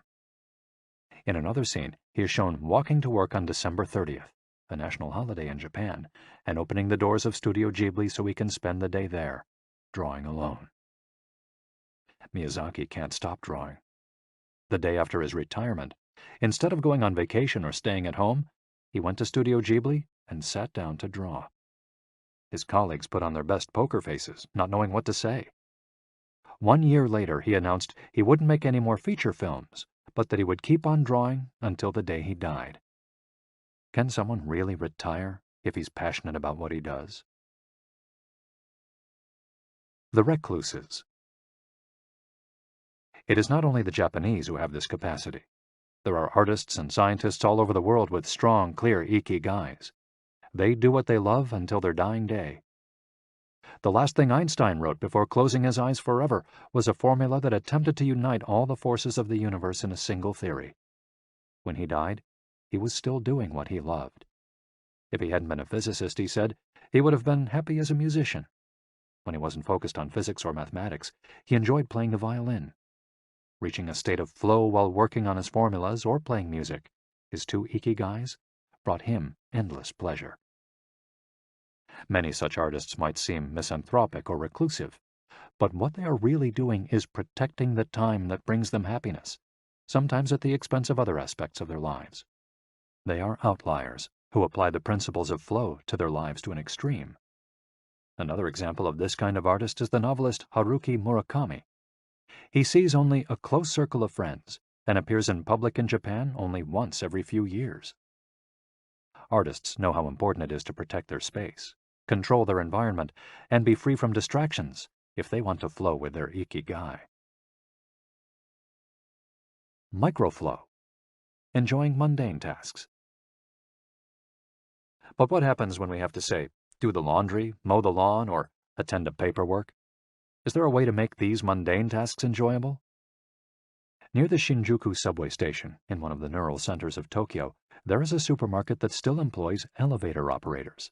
The elevators are fairly standard and could easily be operated by the customers, but the store prefers to provide the service of someone holding the door open for you, pushing the button for your floor, and bowing as you exit. If you ask around, you'll learn that there is one elevator operator who has been doing the same job since 2004. She is always smiling and enthusiastic about her work. How is she able to enjoy such a job? Doesn't she get bored doing something so repetitive? On closer inspection, it becomes clear that the elevator operator is not just pushing buttons, but is instead performing a whole sequence of movements. She begins by greeting the customers with a song-like salutation, followed by a bow and a welcoming wave of the hand. Then, she presses the elevator button with a graceful movement, as though she is a geisha offering a client a cup of tea. Csikszentmihalyi calls this microflow. We've all been bored in a class or at a conference and started doodling to keep ourselves entertained, or whistled while painting a wall. If we're not truly being challenged, we get bored and add a layer of complexity to amuse ourselves. Our ability to turn routine tasks into moments of microflow, into something we enjoy, is key to our being happy, since we all have to do such tasks. Even Bill Gates washes the dishes every night. He says he enjoys it, that it helps him relax and clear his mind, and that he tries to do it a little better each day, following an established order or set of rules he's made for himself. Plates first, forks second, and so on. It's one of his daily moments of microflow. Richard Feynman, one of the most important physicists of all time, also took pleasure in routine tasks. W. Daniel Hillis, one of the founders of the supercomputer manufacturer Thinking Machines, hired Feynman to work on the development of a computer that could handle parallel processing when he was already world famous. He says Feynman showed up on his first day of work and said, "Okay, boss, what's my assignment?" They didn't have anything prepared, so they asked him to work on a certain mathematical problem. He immediately realized they were giving him an irrelevant task to keep him busy and said, "That sounds like a bunch of baloney. Give me something real to do." So they sent him to a nearby shop to buy office supplies, and he completed his assignment with a smile on his face. When he didn't have something important to do or needed to rest his mind, Feynman dedicated himself to microflowing, say, painting the office walls. Weeks later, after visiting the Thinking Machines offices, a group of investors declared, "You have a Nobel laureate in there, painting walls and soldering circuits." Instant vacations. Getting there through meditation. Training the mind can get us to a place of flow more quickly. Meditation is one way to exercise our mental muscles. There are many types of meditation, but they all have the same objective: calming the mind, observing our thoughts and emotions, and centering our focus on a single object. The basic practice involves sitting with a straight back and focusing on your breath. Anyone can do it, and you feel a difference after just one session. By fixing your attention on the air moving in and out of your nose, you can slow the torrent of thoughts and clear your mental horizons. The Archer's Secret. The winner of the 1988 Olympic gold medal for archery was a 17-year-old woman from South Korea. When asked how she prepared, she replied that the most important part of her training was meditating for 2 hours each day. If we want to get better at reaching a state of flow, meditation is an excellent antidote to our smartphones and their notifications constantly clamoring for our attention. One of the most common mistakes among people starting to meditate is worrying about doing it right, achieving absolute mental silence or reaching nirvana. The most important thing is to focus on the journey. Since the mind is a constant swirl of thoughts, ideas, and emotions, slowing down the centrifuge, even for just a few seconds, can help us feel more rested and leave us with a sense of clarity. In fact, one of the things we learn in the practice of meditation is not to worry about anything that flits across our mental screen. The idea of killing our boss might flash into our mind, but we simply label it as a thought and let it pass like a cloud, without judging or rejecting it. It's only a thought, one of the 60,000 we have every day, according to some experts. Meditation generates alpha and theta brainwaves. For those experienced in meditation, these waves appear right away, while it might take half an hour for a beginner to experience them. These relaxing brainwaves are the ones that are activated right before we fall asleep, as we lie in the sun or right after taking a hot bath. We all carry a spa with us everywhere we go. It's just a matter of knowing how to get in, something anyone can do with a bit of practice. Humans as ritualistic beings. Life is inherently ritualistic. We could argue that humans naturally follow rituals that keep us busy. In some modern cultures, we've been forced out of our ritualistic lives to pursue goal after goal in order to be seen as successful. But throughout history, humans have always been busy. We were hunting, cooking, farming, exploring, and raising families, activities that were structured as rituals to keep us busy throughout our days. But in an unusual way, rituals still permeate daily life and business practices in modern Japan. The main religions in Japan, Confucianism, Buddhism, and Shintoism, are all ones in which the rituals are more important than absolute rules. When doing business in Japan, process, manners, and how you work on something is more important than the final results. Whether this is good or bad for the economy is beyond the scope of this audiobook. What is indisputable, though, is that finding flow in a ritualistic workplace is much easier than in one in which we are continually stressed out trying to achieve unclear goals set by our bosses. Rituals give us clear rules and objectives, which help us enter a state of flow. When we have only a big goal in front of us, we might feel lost or overwhelmed by it. Rituals help us by giving us the process, the sub-steps on the path to achieving a goal. When confronted with a big goal, try to break it down into parts, and then attack each part one by one. Focus on enjoying your daily rituals, using them as tools to enter a state of flow. Don't worry about the outcome. It will come naturally. Happiness is in the doing, not in the result. As a rule of thumb, remind yourself, rituals over goals. The happiest people are not the ones who achieve the most. They're the ones who spend more time than others in a state of flow. Using flow to find your Ikigai. After hearing this chapter, you should have a better idea of which activities in your life make you enter flow. Write all of them on a piece of paper. Then, ask yourself 3 questions.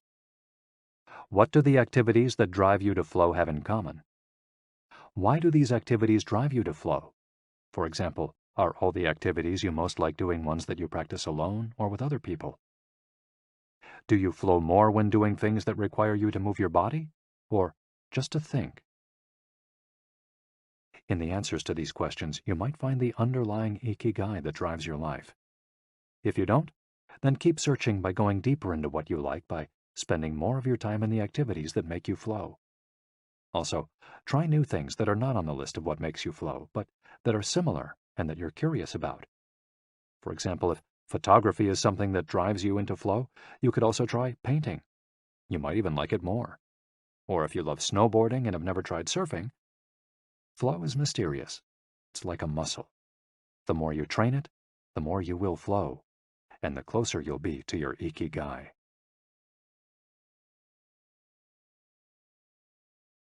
Chapter 5. Masters of Longevity. Words of wisdom from the longest living people in the world.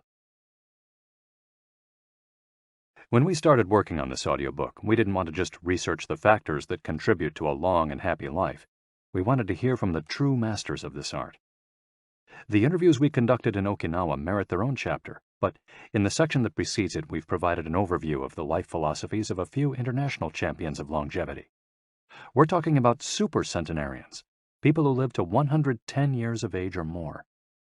The term was coined in 1970 by Norris McWhirter, editor of the Guinness Book of World Records. Its use became more widespread in the 1990s after it appeared in William Strauss and Neil Howe's Generations.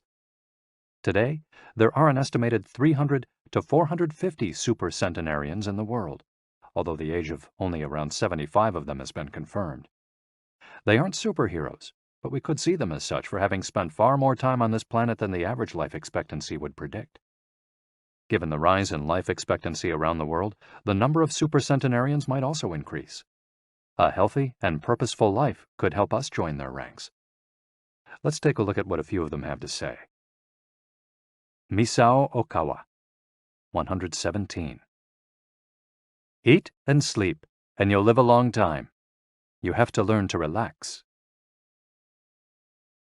According to the Gerontology Research Group, until April 2015, the oldest living person in the world was Misao Okawa, who passed away in a care facility in Osaka, Japan after living for 117 years, 27 days. The daughter of a textile merchant, she was born in 1898, when Spain lost its colonies in Cuba and the Philippines, and the United States annexed Hawaii and launched Pepsi-Cola. Until she was 110, this woman, who lived in 3 different centuries, cared for herself unassisted. When specialists asked about her self-care routine, Misao answered simply, eating sushi and sleeping, to which we should add, having a tremendous thirst for life. When they inquired about her secret for longevity, she answered with a smile, I ask myself the same thing. Proof that Japan continues to be a factory of long life. In July of the same year, Sakari Momoi passed away at 112 years and 150 days old. At the time, he was the oldest man in the world, though he was younger than 57 women. Maria Capovilla, 116. I've never eaten meat in my life. Born in Ecuador in 1889, Maria Capovilla was recognized by Guinness as the world's oldest person. She died of pneumonia in 2006 at 116 years and 347 days old, leaving behind 3 children, 12 grandchildren, and 20 great and great-great-grandchildren. She gave one of her last interviews at age 107, sharing her memories and her thoughts. I'm happy, and I give thanks to God who keeps me going. I never thought I'd live so long. I thought I'd die long ago. My husband, Antonio Capovilla, was the captain of a ship. He passed away at 84. We had 2 daughters and a son, and now I have many grandchildren and great-grandchildren. Things were better back in the old days. People behaved better. We used to dance, but we were more restrained. There was this one song I loved dancing to, Maria by Luis Alarcón. I still remember most of the words. I also remember many prayers and say them every day. I like the waltz, and can still dance it. I also still make crafts. I do some of the things I did when I was in school. When she had finished recalling her past, she began to dance, one of her great passions, with an energy that made her seem decades younger. When asked about her secret for longevity, she responded simply, I don't know what the secret to long life is. The only thing I do is I've never eaten meat in my life. I attribute it to that. Jean Calment, 122. Everything's fine. Born in Arles, France, in February 1875, Jean Calment lived until August 4, 1997, making her, at 122, the oldest person of verified age in history. She jokingly said that she competed with Methuselah, and there is no question that she broke numerous records as she went on celebrating birthdays. She died of natural causes at the end of a happy life, during which she denied herself almost nothing. She rode a bicycle until she turned 100. She lived on her own until 110, when she agreed to move into a nursing home after accidentally starting a small fire in her apartment.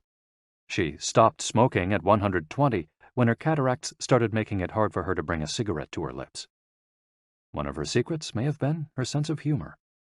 As she said on her 120th birthday, I see badly, I hear badly, and I feel bad, but everything's fine. Walter Bruning, 114. If you keep your mind and body busy, you'll be around a long time. Born in Minnesota in 1896, Walter Bruning was able to see 3 centuries in his lifetime. He died in Montana in 2011 from natural causes. He'd had 2 wives and a 50-year career on the railroad. At 83, he retired to an assisted living center in Montana, where he remained until his death. He is the second oldest man of verified age ever born in the United States. He gave many interviews in his final years, insisting that his longevity stemmed from, among other things, his habit of eating only 2 meals per day and working for as many hours as he could. Your mind and your body, you keep both busy, he said on his 112th birthday. You'll be here a long time. Back then, he was still exercising every day. Among Bruning's other secrets, he had a habit of helping others, and he wasn't afraid of dying. As he declared in a 2010 interview with the Associated Press, we're all going to die. Some people are scared of dying. Never be afraid to die, because you're born to die. Before passing away in 2011, he is said to have told a pastor that he'd made a deal with God. If he wasn't going to get better, it was time to go. Alexander Emich, 111. I just haven't died yet. Born in Poland in 1903, Alexander Emich was a chemist and parapsychologist residing in the United States who, after the death of his predecessor in 2014, became the oldest man of authenticated age in the world. Emich himself died a year thereafter, in June of that year, leaving behind a long life rich with experiences. Emich attributed his longevity to, among other things, never drinking alcohol. "It's not as though I'd won the Nobel Prize," he said upon being declared the world's oldest man. "I never thought I'd get to be so old."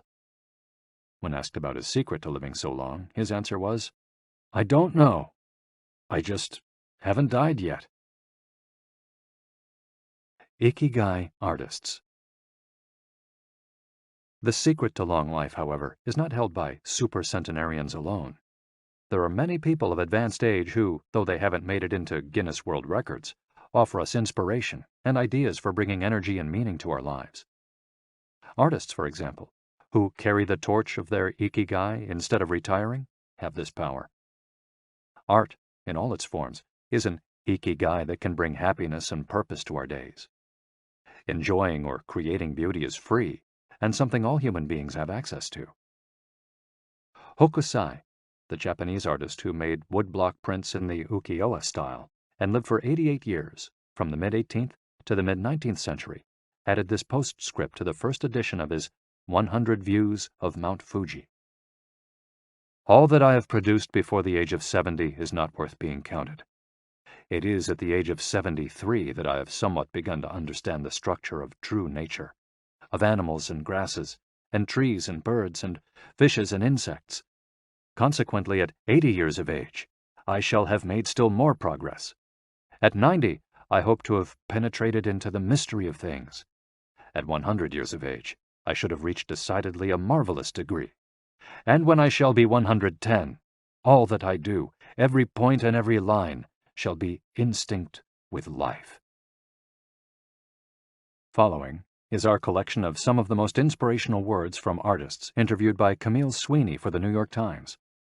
Of those still living, none have retired, and all still enjoy their passion, which they plan to pursue until their final breath, demonstrating that when you have a clear purpose, no one can stop you. The actor Christopher Plummer, still working at 86, reveals a dark desire shared by many who love the profession. "We want to drop dead on stage. That would be a nice, theatrical way to go." Osamu Tezuka, the father of modern Japanese manga, shared this feeling. Before he died in 1989, his last words as he drew one final cartoon were, "Please, just let me work." The 86-year-old filmmaker Frederick Wiseman declared on a stroll through Paris that he likes to work, which is why he does it with such intensity. "Everybody complains about the aches and pains and all that, but my friends are either dead or are still working," he said. Carmen Herrera, a painter who just entered her 100th year, sold her first canvas at 89. Today, her work is in the permanent collections of the Tate Modern and the Museum of Modern Art. When asked how she viewed her future, she responded, "I am always waiting to finish the next thing. Absurd, I know. I go day by day." Never stop learning. You may grow old and trembling in your anatomies. You may lie awake at night listening to the disorder of your veins. You may miss your only love. You may see the world about you devastated by evil lunatics, or know your honor trampled in the sewers of baser minds. There is only one thing for it then: to learn. Learn why the world wags and what wags it. That is the only thing which the mind can never exhaust, never alienate, never be tortured by, never fear or distrust, and never dream of regretting. T.H. White, the once and future king. For his part, naturalist and author Edward O. Wilson asserted, "I feel I have enough experience to join those who are addressing big questions. About 10 years ago, when I began reading and thinking more broadly about the questions of what are we, where did we come from, and where are we going, I was astonished at how little this was being done." Ellsworth Kelly, an artist who passed away in 2015 at the age of 92, assured us that the idea that we lose our faculties with age is, in part, a myth, because instead we develop a greater clarity and capacity for observation. It's one thing about getting older. You see more. Every day, I'm continuing to see new things. That's why there are new paintings. At age 86, the architect Frank Gehry reminds us that some buildings can take 7 years, from the time you're hired until you're finished, a fact that favors a patient attitude with regard to the passage of time. The man responsible for the Guggenheim Museum Bilbao, however, knows how to live in the here and now. You stay in your time. You don't go backward. I think if you relate to the time you're in, you keep your eyes and ears open, read the paper, see what's going on, stay curious about everything, you'll automatically be in your time. Longevity in Japan. Because of its robust civil registry, many of those verified as having lived the longest are found in the United States. However, there are many centenarians living in remote villages in other countries. A peaceful life in the countryside seems pretty common among people who have watched a century pass. Without question, the international superstar of longevity is Japan, which has the highest life expectancy of any country in the world. In addition to a healthy diet, which we will explore in detail, and an integrated healthcare system in which people go to the doctor for regular checkups to prevent disease, longevity in Japan is closely tied to its culture, as we'll see later on. The sense of community and the fact that Japanese people make an effort to stay active until the very end are key elements of their secret to long life. If you want to stay busy even when there's no need to work, there has to be an Ikigai on your horizon, a purpose that guides you throughout your life and pushes you to make things of beauty and utility for the community and yourself. Chapter 6. Lessons from Japan's Centenarians. Traditions and Proverbs for Happiness and Longevity. To get to Ogimi, we had to fly nearly 3 hours from Tokyo to Naha, the capital of Okinawa. Several months earlier, we'd contacted the town council of a place known as the Village of Longevity to explain the purpose of our trip and our intention to interview the oldest members of the community. After numerous conversations, we finally got the help we were looking for and were able to rent a house just outside the town. 1 year after starting this project, we found ourselves on the doorstep of some of the longest living people in the world. We realized right away that time seems to have stopped there, as though the entire town were living in an endless here and now. Arriving in Ogimi. After 2 hours on the road from Naha, we're finally able to stop worrying about the traffic.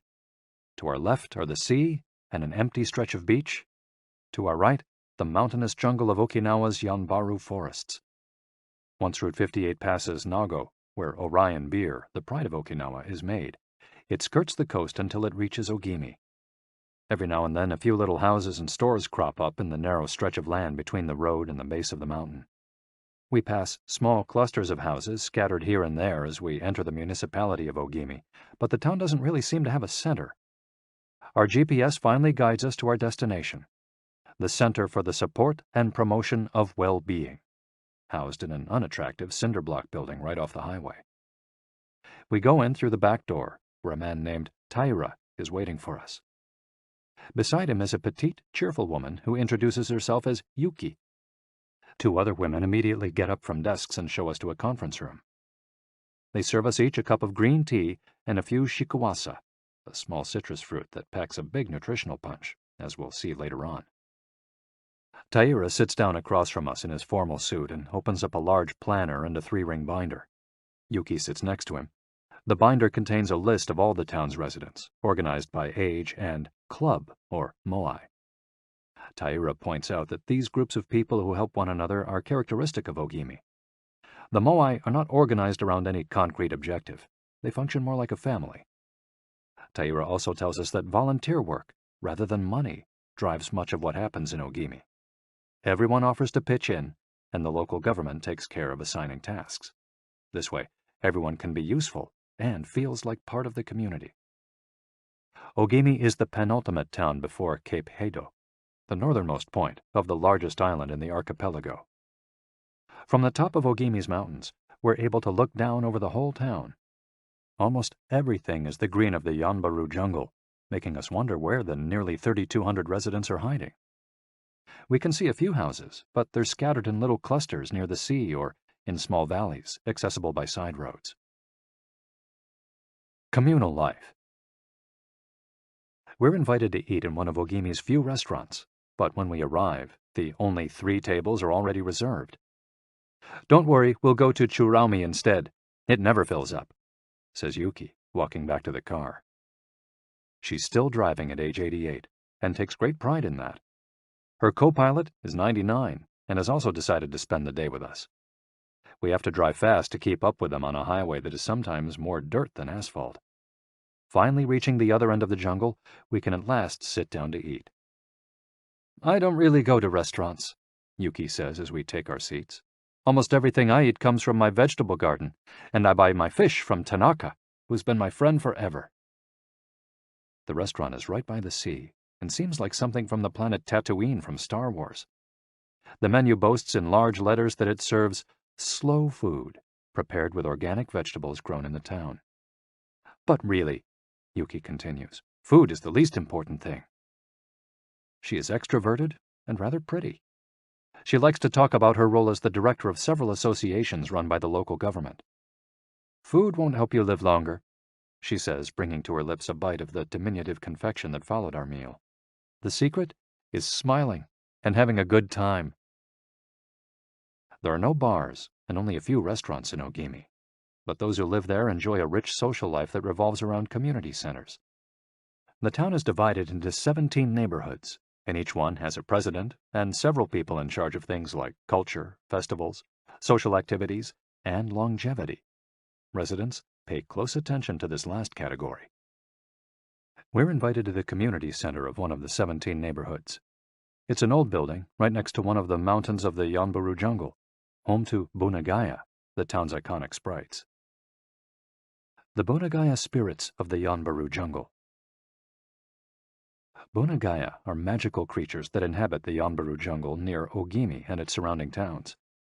They manifest as children with long red hair and like to hide in the jungle's gajumaru, banyan trees, and go fishing on the beach. Many of Okinawa's stories and fables are about Bunagaya sprites. They're mischievous, playful, and unpredictable. Locals say that the Bunagaya love the mountains, rivers, sea, trees, earth, wind, and animals, and that if you want to befriend them, you have to show respect for nature.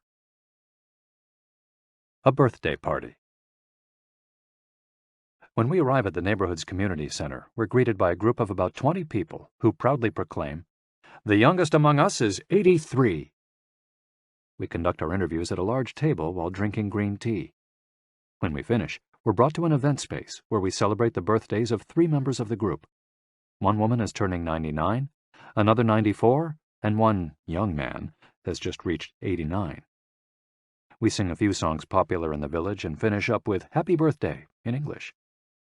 The woman turning 99 blows out the candles and thanks everyone for coming to her party. We eat homemade shikawasa cake and end up dancing and celebrating as though it were the birthday of a 20-something. It's the first party, but not the last that we'll attend during our week in the village. We'll also do karaoke with a group of seniors who sing better than we do, and attend a traditional festival with local bands, dancers, and food stands at the foot of a mountain.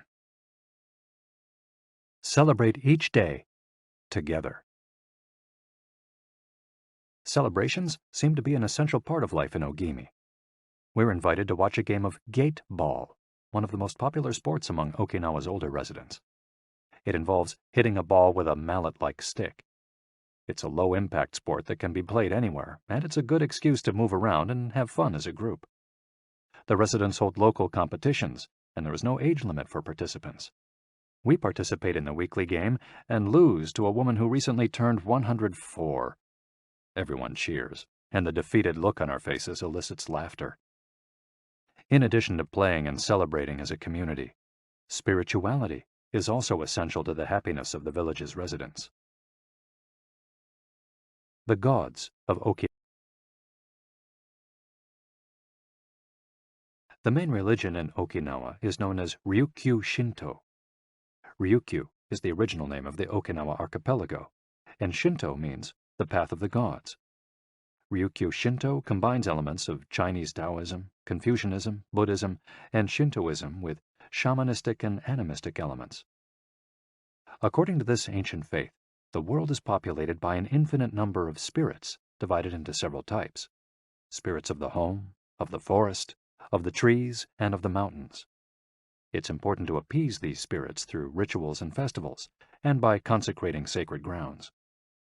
Okinawa is full of sacred jungles and forests, where many of the two main kinds of temples are found, the Utaki and the Uganju.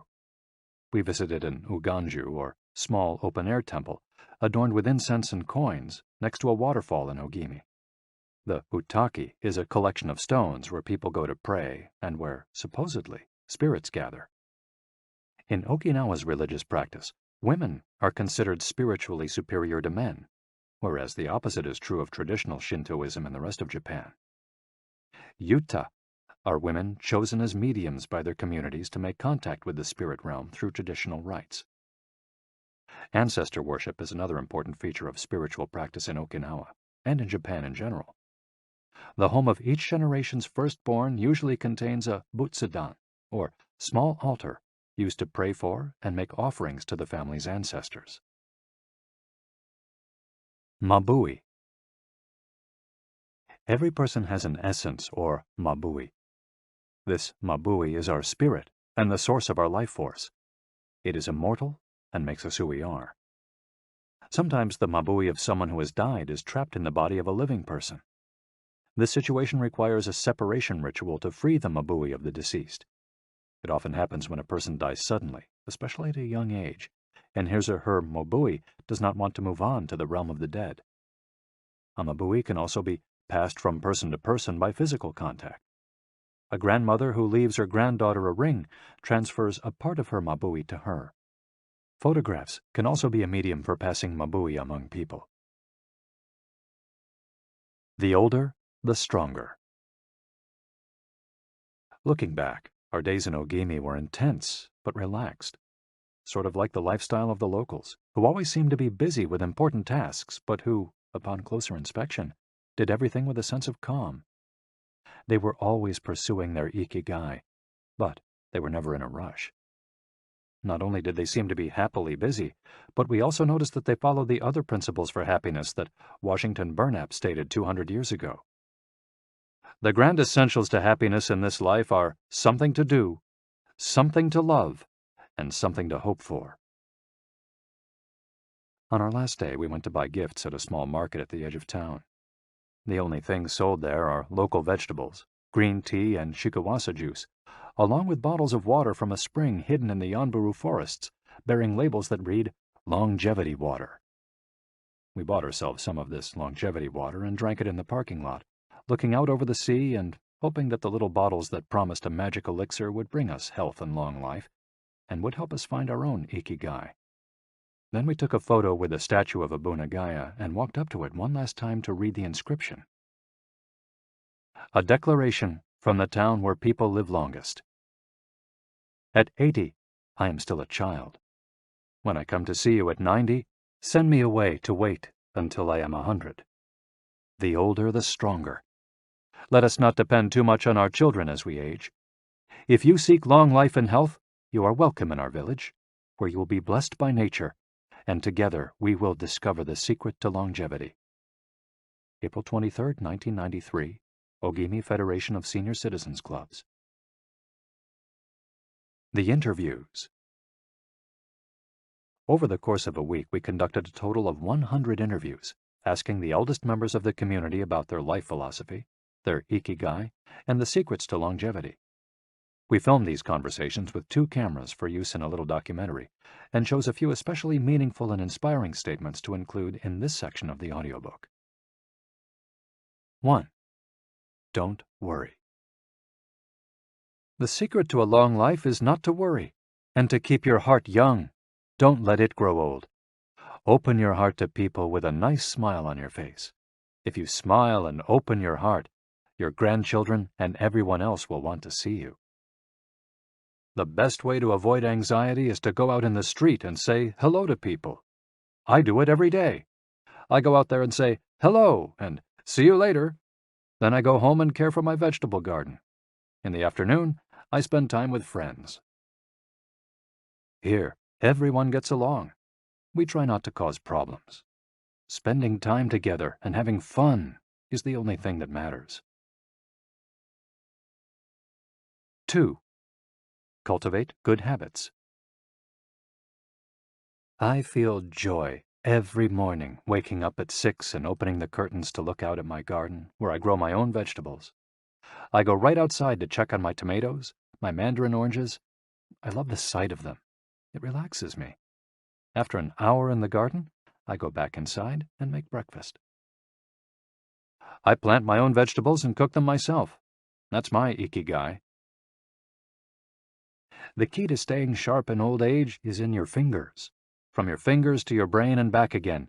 If you keep your fingers busy, you'll live to see 100. I get up at 4 every day. I set my alarm for that time, have a cup of coffee, and do a little exercise, lifting my arms. That gives me energy for the rest of the day. I eat a bit of everything.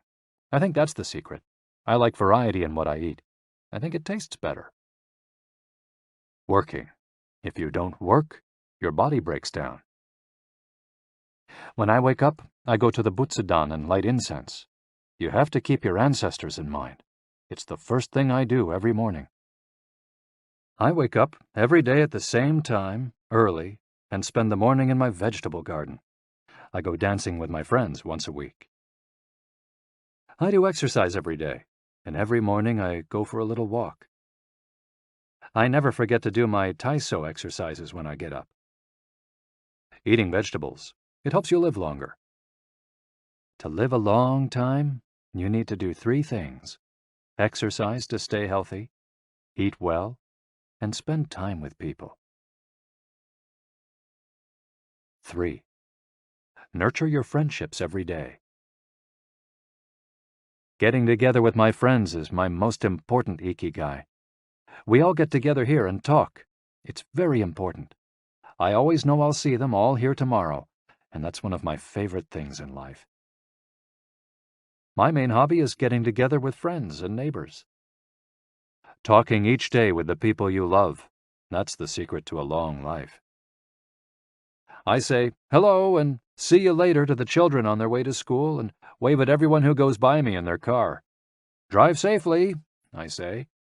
Between 7:20 a.m. and 8:15 a.m., I'm outside on my feet the whole time, saying hello to people. Once everyone's gone, I go back inside. Chatting and drinking tea with my neighbors, that's the best thing in life. And singing together. I wake up at 5 every morning, leave the house, and walk to the sea. Then I go to a friend's house and we have tea together. That's the secret to a long life, getting together with people and going from place to place. 4. Live an unhurried life. My secret to a long life is always saying to myself, slow down and relax. You live much longer if you're not in a hurry. I make things with wicker. That's my Ikigai. The first thing I do when I wake up is pray. Then I do my exercises and eat breakfast. At 7, I calmly start working on my wicker. When I get tired at 5, I go visit my friends. Doing many different things every day. Always staying busy but doing one thing at a time without getting overwhelmed. The secret to long life is going to bed early, waking up early, and going for a walk. Living peacefully and enjoying the little things. Getting along with your friends. Spring, summer, fall, winter. Enjoying each season happily. 5. Be optimistic. Every day I say to myself, today will be full of health and energy. Live it to the fullest. I'm 98, but consider myself young. I still have so much to do. Laugh. Laughter is the most important thing. I laugh wherever I go. I'm going to live to be 100. Of course I am. It's a huge motivation for me. Dancing and singing with your grandchildren is the best thing in life. I feel very fortunate to have been born here. I give thanks for it every day. The most important thing in Ogimi, in life, is to keep smiling. I do volunteer work to give back to the village a bit of what it has given to me. For example, I use my car to help friends get to the hospital. There's no secret to it. The trick is just to live. Keys to the Ogimi lifestyle. 100% of the people we interviewed keep a vegetable garden, and most of them also have fields of tea, mangoes, shikuwasa, and so on. All belong to some form of neighborhood association where they feel cared for as though by family. They celebrate all the time, even little things. Music, song, and dance are essential parts of daily life. They have an important purpose in life, or several. They have an Ikigai, but they don't take it too seriously. They're relaxed and enjoy all that they do. They are very proud of their traditions and local culture. They are passionate about everything they do, however insignificant it might seem. Locals have a strong sense of yui ma'aru, recognizing the connection between people.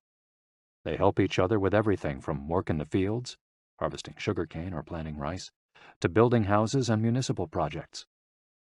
Our friend Miyagi, who ate dinner with us on our last night in town, told us that he was building a new home with the help of all his friends, and that we could stay there the next time we were in Ogimi. They are always busy, but they occupy themselves with tasks that allow them to relax. We didn't see a single old grandpa sitting on a bench doing nothing. They're always coming and going, to sing karaoke, visit with neighbors, or play a game of gateball. Chapter 7. The Ikigai Diet. What the world's longest living people eat and drink. According to the World Health Organization, Japan has the highest life expectancy in the world, 85 years for men and 87.3 years for women. Moreover, it has the highest ratio of centenarians in the world, more than 520 for every million people, as of September 2016. While life expectancy in Japan is high overall, Okinawa exceeds the national average. Okinawa is one of the areas in Japan that were most affected by World War II. As a result not only of conflicts on the battlefield, but also of hunger and a lack of resources once the war ended, the average life expectancy was not very high during the 1940s and 1950s. As Okinawans recovered from the destruction, however, they came to be some of the country's longest living citizens. What secrets to long life do the Japanese hold? What is it about Okinawa that makes it the best of the best in terms of life expectancy? Experts point out that, for one thing, Okinawa is the only province in Japan without trains. Its residents have to walk or cycle when not driving. It's also the only province that has managed to follow the Japanese government's recommendation of eating less than 10 grams of salt per day. Okinawa's Miracle Diet. The mortality rate from cardiovascular disease in Okinawa is the lowest in Japan, and diet almost certainly has a lot to do with this. It's no coincidence that the Okinawa diet is so often discussed around the world at panels on nutrition. The most concrete and widely cited data on diet in Okinawa came from studies by Makoto Suzuki, a cardiologist at the University of Ryukyus, who has published more than 700 scientific articles on nutrition and aging in Okinawa since 1970. Bradley J. Wilcox and D. Craig Wilcox joined Makoto Suzuki's research team and published a book considered the Bible on the subject, The Okinawa Program. They reached the following conclusions. Locals eat a wide variety of foods, especially vegetables.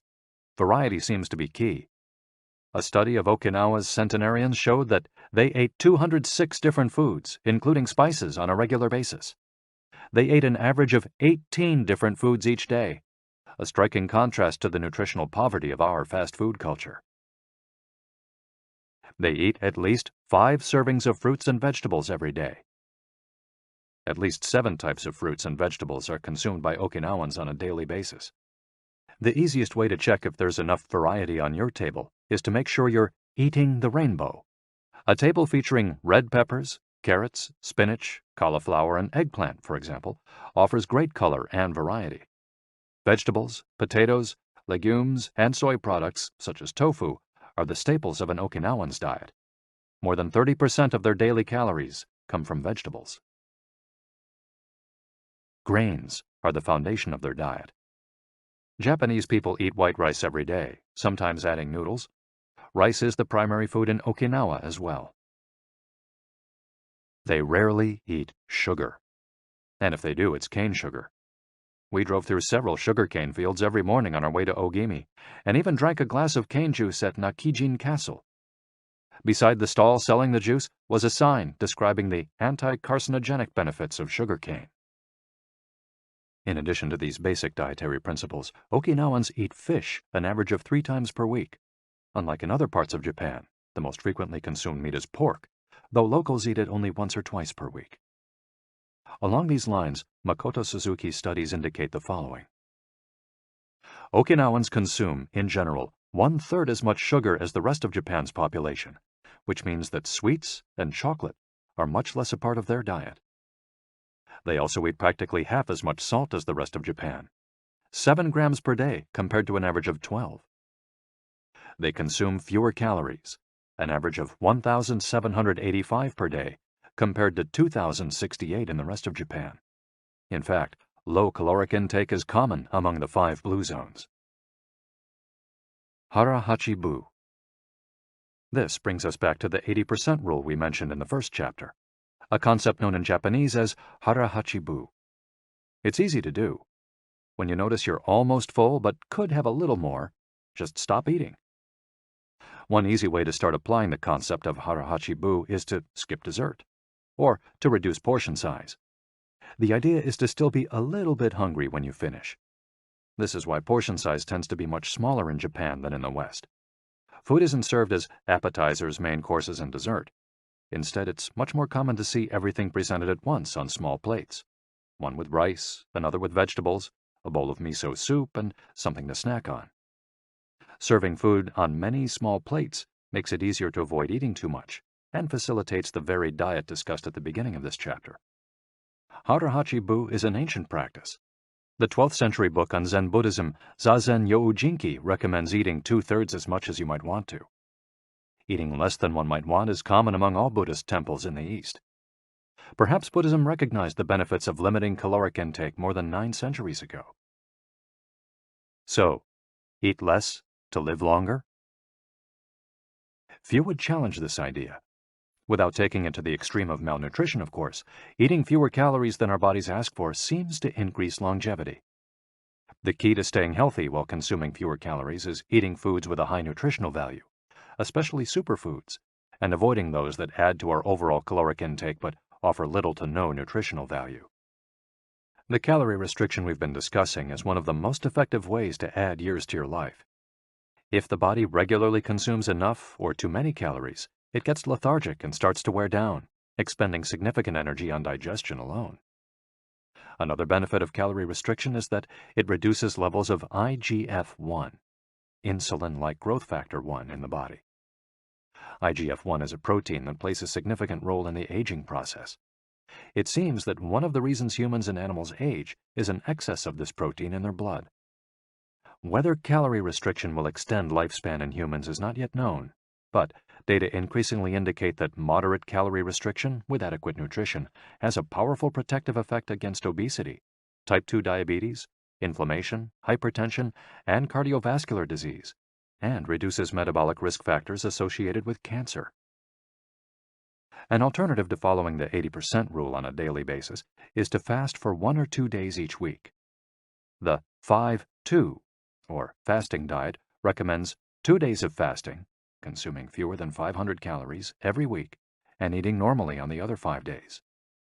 Among its many benefits, fasting helps cleanse the digestive system and allows it to rest. 15 natural antioxidants found in the Okinawan diet. Antioxidants are molecules that slow down the oxidation process in cells, neutralizing the free radicals that cause damage and accelerate aging. The antioxidant power of green tea, for example, is well known and will be discussed later at greater length. Because they are rich in antioxidants and are eaten nearly every day in the region, these 15 foods are considered keys to Okinawan vitality.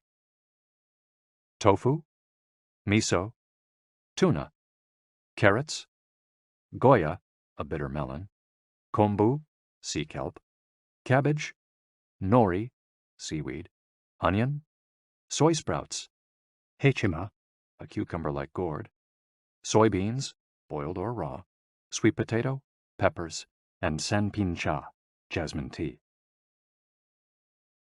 Sanpin-cha, the reigning infusion in Okinawa.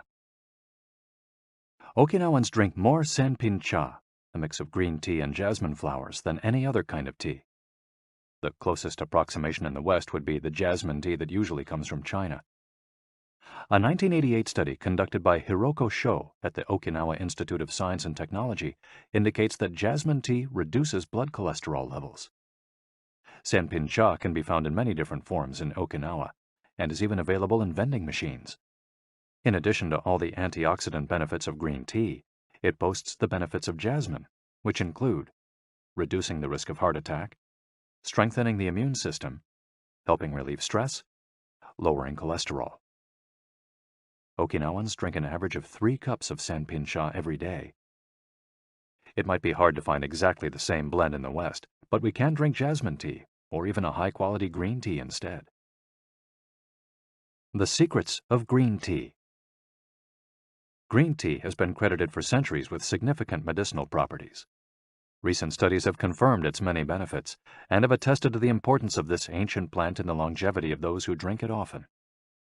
Originally from China, where it's been consumed for millennia, green tea didn't make its way to the rest of the world until just a few centuries ago. Unlike other teas, and as a result of being air-dried without fermentation, it retains its active elements even after being dried and crumbled. It offers meaningful health benefits such as controlling cholesterol, lowering blood sugar levels, improving circulation, protection against the flu, vitamin C, promoting bone health, fluoride, protection against certain bacterial infections, protection against UV damage, cleansing, and diuretic effects. White tea, with its high concentration of polyphenols, may be even more effective against aging. In fact, it's considered to be the natural product with the greatest antioxidant power in the world, to the extent that 1 cup of white tea might pack the same punch as a dozen glasses of orange juice. In summary, drinking green or white tea every day can help us reduce the free radicals in our bodies, keeping us young longer. The powerful shikuwasa. Shikuwasa is the citrus fruit par excellence of Okinawa, and Ogimi is its largest producer in all of Japan. The fruit is extremely acidic. It's impossible to drink shikuwasa juice without diluting it first with water. Its taste is somewhere between that of a lime and a mandarin orange, to which it bears a family resemblance. Shikuwasas also contain high levels of nobiletin, a flavonoid rich in antioxidants. All citrus fruits, grapefruits, oranges, lemons, are high in nobiletin, but Okinawa's shikuwasas have 40 times as much as oranges. Consuming nobiletin has been proven to protect us from arteriosclerosis, cancer, type 2 diabetes, and obesity in general. Shikuwasas also contain vitamins C and B, beta-carotene, and minerals. They're used in many traditional dishes and to add flavor to food, and are squeezed to make juice. While conducting research at the birthday parties of the town's grandparents, we were served shikuwasa cake. The antioxidant canon for Westerners. In 2010, the UK's Daily Mirror published a list of foods recommended by experts to combat aging. Among these foods readily available in the West are vegetables, such as broccoli and chard, for their high concentration of water, minerals, and fiber. Oily fish, such as salmon, mackerel, tuna, and sardines, for all the antioxidants in their fat. Fruits, such as citrus, strawberries, and apricots. They're an excellent source of vitamins and help eliminate toxins from the body. Berries, such as blueberries and goji berries. They're rich in phytochemical antioxidants. Dried fruits, which contain vitamins and antioxidants and give you energy. Grains, such as oats and wheat, which give you energy and contain minerals. Olive oil, for its antioxidant effects that show in your skin. red wine in moderation for its antioxidant and vasodilatory properties. Foods that should be eliminated are refined sugar and grains, processed baked goods, and prepared foods, along with cow's milk and all its derivatives. Following this diet will help you feel younger and slow the process of premature aging. Chapter 8. Gentle Movements, Longer Life. Exercises from the East that promote health and longevity. Studies from the Blue Zone suggest that the people who live the longest are not the ones who do the most exercise, but rather the ones who move the most. When we visited Ogimi, the village of longevity, we discovered that even people over 80 and 90 years old are still highly active. They don't stay at home looking out the window or reading the newspaper. Ogimi's residents walk a lot, do karaoke with their neighbors, get up early in the morning, and as soon as they've had breakfast, or even before, head outside to weed their gardens. They don't go to the gym or exercise intensely, but they almost never stop moving in the course of their daily routines. As easy as getting out of your chair. Metabolism slows down 90% after 30 minutes of sitting. The enzymes that move the bad fat from your arteries to your muscles, where it can get burned off, slow down. And after 2 hours, good cholesterol drops 20%. Just getting up for 5 minutes is going to get things going again.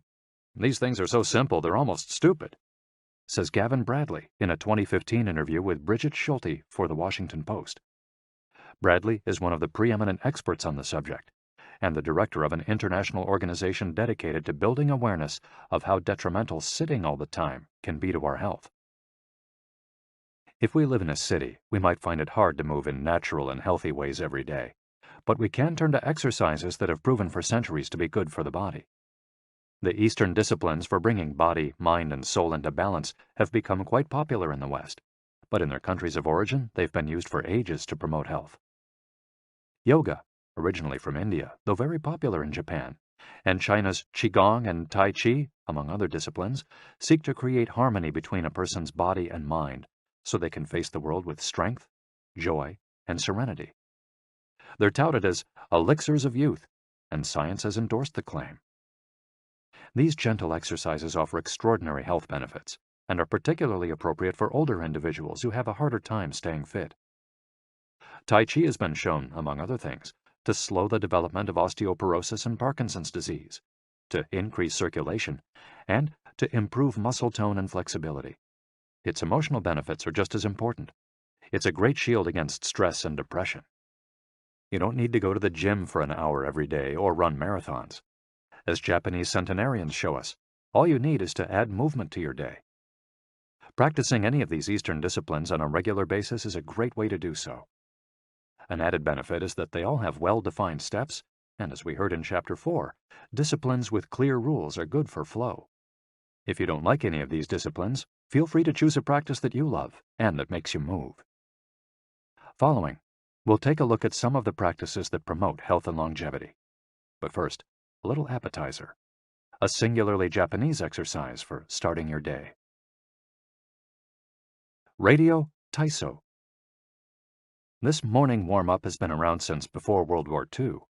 The radio part of its name is from when the instructions for each exercise were transmitted over the radio, but today people usually do these movements while tuned to a television channel or internet video demonstrating the steps. One of the main purposes of doing radio Taiso is to promote a spirit of unity among participants.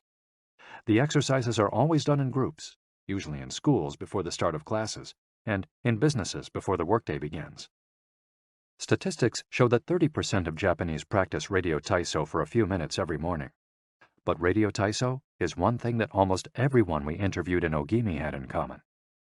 Even the residents of the nursing home we visited dedicated at least 5 minutes every day to doing it, though some did the exercises from their wheelchairs. We joined them on their daily practice, and we felt refreshed for the rest of the day. When these exercises are done in a group, it's usually on a sports field or in a large reception hall, and typically involves some kind of loudspeaker. The exercises take 5 or 10 minutes, depending on whether you do all or only some of them. They focus on dynamic stretching and increasing joint mobility. One of the most iconic radio Taiso exercises consists of simply raising your arms above your head and then bringing them down in a circular motion. It's a tool to wake up the body, an easy mobility workout that is low in intensity and that focuses on exercising as many joints as possible. It might seem basic, but in our modern lives, we can spend days without raising our arms above our ears. Think about it. Our arms are down when using computers, when using smartphones, when reading books. One of the few times we raise our hands over our heads is when reaching for something in a cupboard or closet, while our ancestors were raising their hands over their heads all the time when gathering things from trees. Radio Taiso helps us to practice all the basic movements of the body. Yoga. Popular in Japan as well as in the West, yoga can be done by almost anyone. Some of its poses have even been adapted for pregnant women and practitioners with physical disabilities. Yoga comes from India, where it was developed millennia ago to unite our mental and physical elements. The word yoga itself comes from the Sanskrit term for yoke, which refers to the crosspiece that binds draft animals to one another and to the cart they're pulling.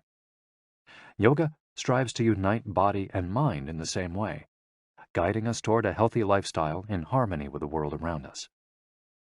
The main objectives of yoga are to bring us closer to our human nature, mental and physical purification, to bring us closer to the divine. Styles of yoga. Though all are oriented towards similar goals, there are many different types of yoga that vary according to the traditions and texts from which they were developed. The differences among them lie, as the masters say, in the path taken to the summit of our best self. Jnana Yoga. The yoga of wisdom, the search for discipline and mental growth. Karma Yoga focuses on action, on tasks and duties that benefit oneself and one's community. Bhakti Yoga, the yoga of devotion and surrender to the divine. Mantra Yoga focuses on the recitation of mantras to reach a state of relaxation. Kundalini Yoga combines diverse steps to reach the desired mental state. Raja Yoga, also known as the royal path, encompasses a range of steps geared toward achieving communion with oneself and others. Hatha Yoga, the most widespread form in the West and Japan, characterized by asanas or poses combined in a quest for balance. How to do a sun salutation. The sun salutation is one of the most iconic exercises in Hatha Yoga. To do it, you simply have to follow these 12 basic movements.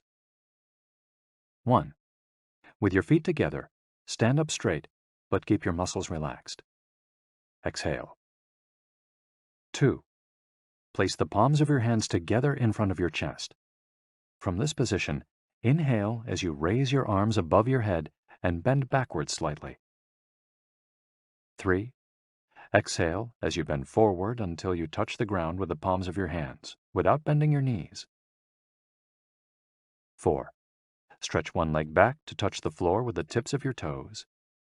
Inhale. 5. Bring the other leg back, keeping your legs and arms straight as you hold your breath. 6. As you exhale, bend your arms and bring your chest to the ground, and then forward, resting your knees on the ground. 7. Straighten your arms and bend your spine back, keeping the lower half of your body on the ground. Inhale. 8. With your hands and feet on the ground, lift your hips until your arms and legs are straight and your body forms an upside-down V. Exhale throughout the movement. 9. Bring forward the same leg you'd stretched back earlier and bend it so that your knee and foot are aligned under your head and between your hands. Inhale. 10. Exhale as you bring your back foot forward and straighten your legs, keeping your hands on the ground as in posture 3. 11. Bring your arms above your head with your palms together and bend backwards slightly as you did in posture 2 while you inhale. 12. Lower your arms to their initial position in mountain pose while you exhale. You've just greeted the sun. Now you're ready to have a fantastic day. Tai Chi, also known as Tai Chi Chuan, Tai Chi is a Chinese martial art that can be traced back hundreds of years to Buddhism and Confucianism. It's very popular in Japan, too. According to Chinese tradition, it was created by the Taoist master and martial arts practitioner Zhang Sanfeng, though it was Yang Luchan who in the 19th century brought the form to the rest of the world. Tai Chi was originally a neijia, or internal martial art, meaning its goal was personal growth. Focused on self-defense, it teaches those who practice it to defeat their adversaries by using the least amount of force possible and by relying on agility. Tai Chi, which was also seen as a means of healing body and mind, would go on to be used more frequently to foster health and inner peace. To encourage its citizens to be more active, the Chinese government promoted it as an exercise, and it lost its original connection to martial arts, becoming instead a source of health and well-being, accessible to all. Styles of Tai Chi. There are different schools and styles of Tai Chi. The following are the best known. Chen style alternates between slow movements and explosive ones. Yang style, the most widespread of the forms, characterized by slow, fluid movements. Wu style utilizes small, slow, deliberate movements. Hao style, centered on internal movements, with almost microscopic external movements, one of the least practiced forms of Tai Chi, even in China. Despite their differences, these styles all have the same objectives. 1. To control movement through stillness. 2. To overcome force through finesse. 3.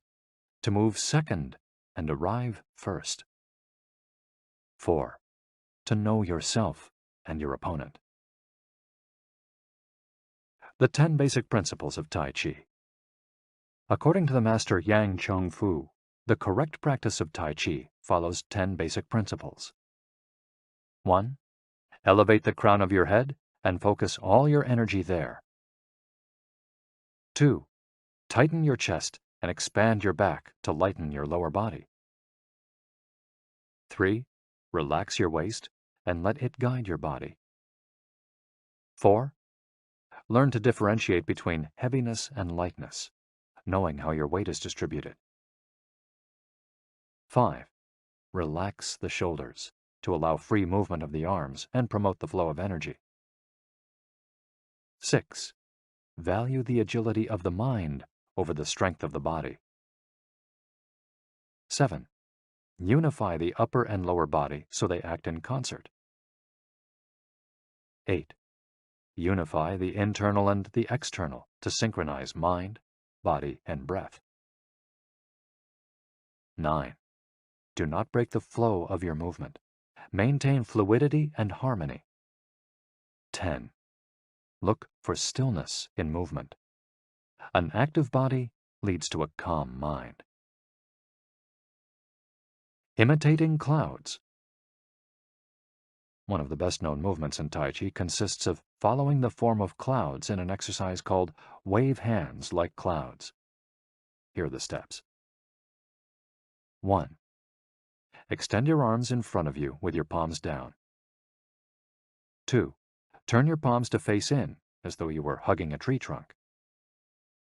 3. Open your arms out to the side. 4. Bring the left arm up and center, and the right arm down and center. 5. Trace the shape of a ball in front of your body.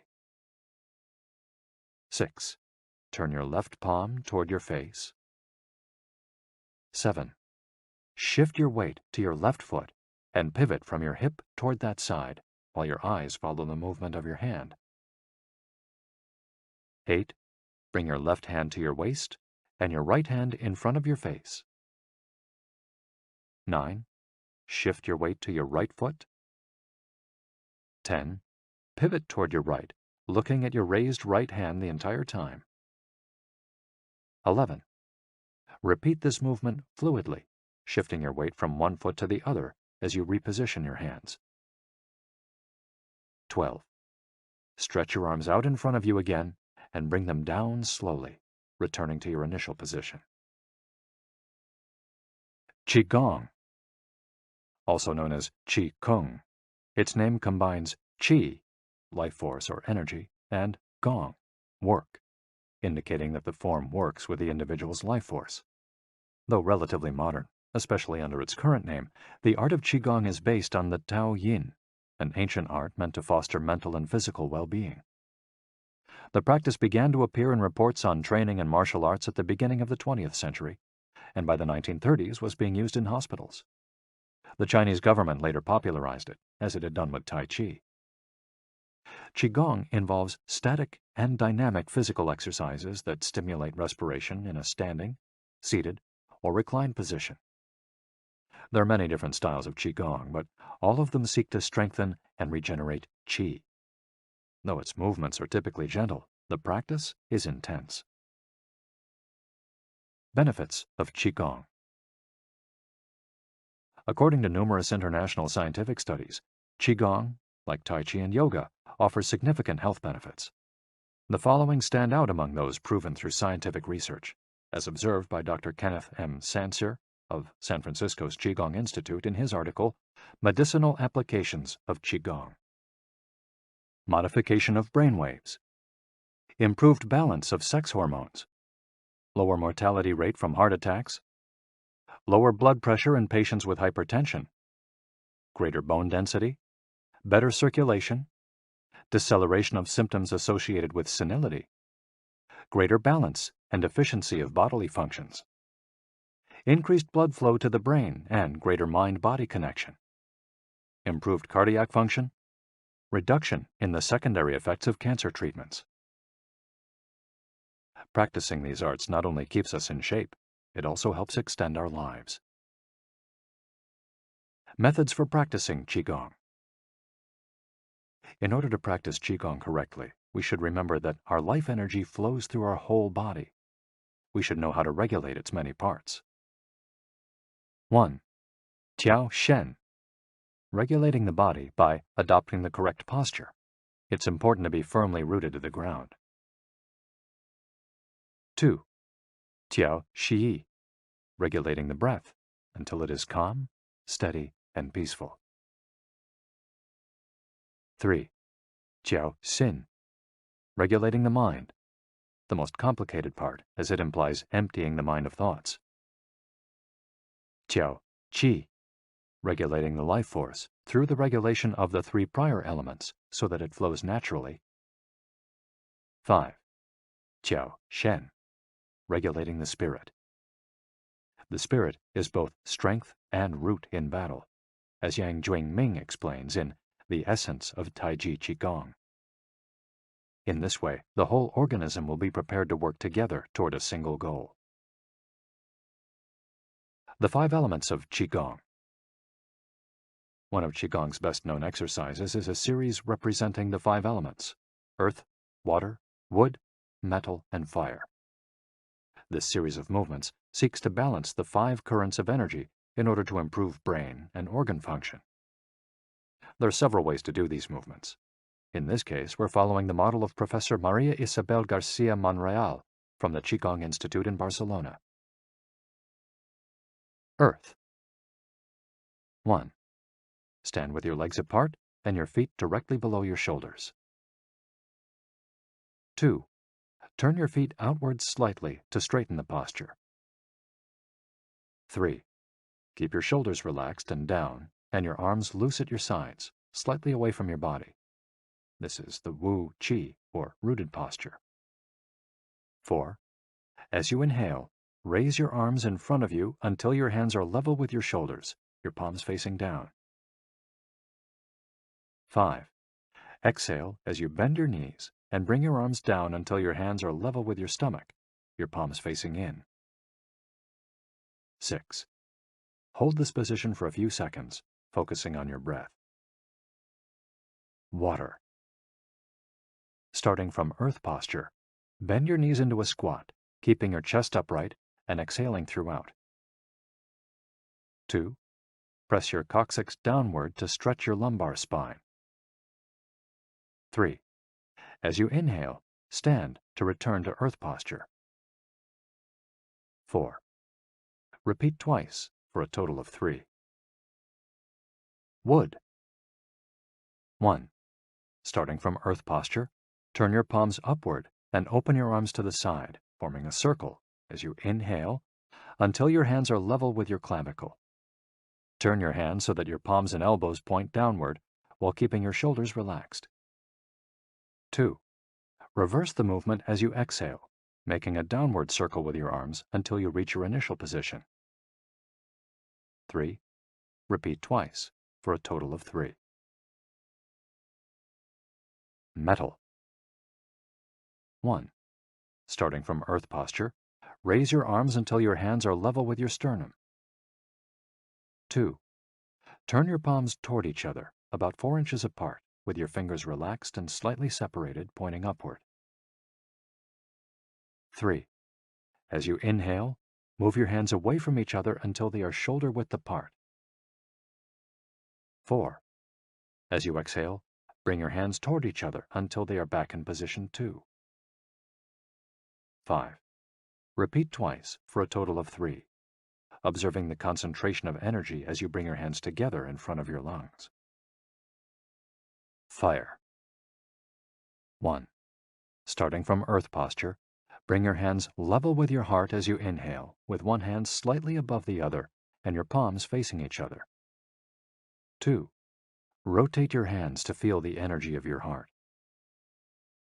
3. Turn from your waist gently to the left, keeping your torso relaxed and your forearms parallel to the ground. 4. With your palms still facing each other, separate your hands, bringing one up until it is level with your shoulder and the other down in front of your abdomen. 5. Turn from your waist gently to the right, keeping your torso relaxed and your forearms parallel to the ground. 6. As you exhale, let your hands come back together in front of your heart. 7. With your palms still facing each other, separate your hands, bringing one up until it is level with your shoulder and the other down in front of your abdomen. Completing the series. 1. Starting from Earth posture, inhale as you bring your hands level with your shoulders, palms facing down. 2. As you exhale, lower your arms to rest at your sides, returning to the initial Wu Qi posture. Shiatsu. Created in Japan in the early 20th century, principally for the treatment of arthritis, shiatsu also works on energy flow through the application of pressure with the thumbs and the palms of the hands. In combination with stretching and breathing exercises, it seeks to create equilibrium among the different elements of the body. The following quote is about the Dao Yin, a general term referring to the ancient arts meant to foster mental and physical well-being. It is not important that a Dao Yin have a name, is imitating something, or is engraved in jade. What is important is the technique and the essence of what is really practiced. Stretching and contracting, bending and lifting of the head, stepping, lying down, resting or standing, walking or stepping slowly, screaming or breathing, everything can be a Dao Yin. Ge Hong. Breathe better. Live longer.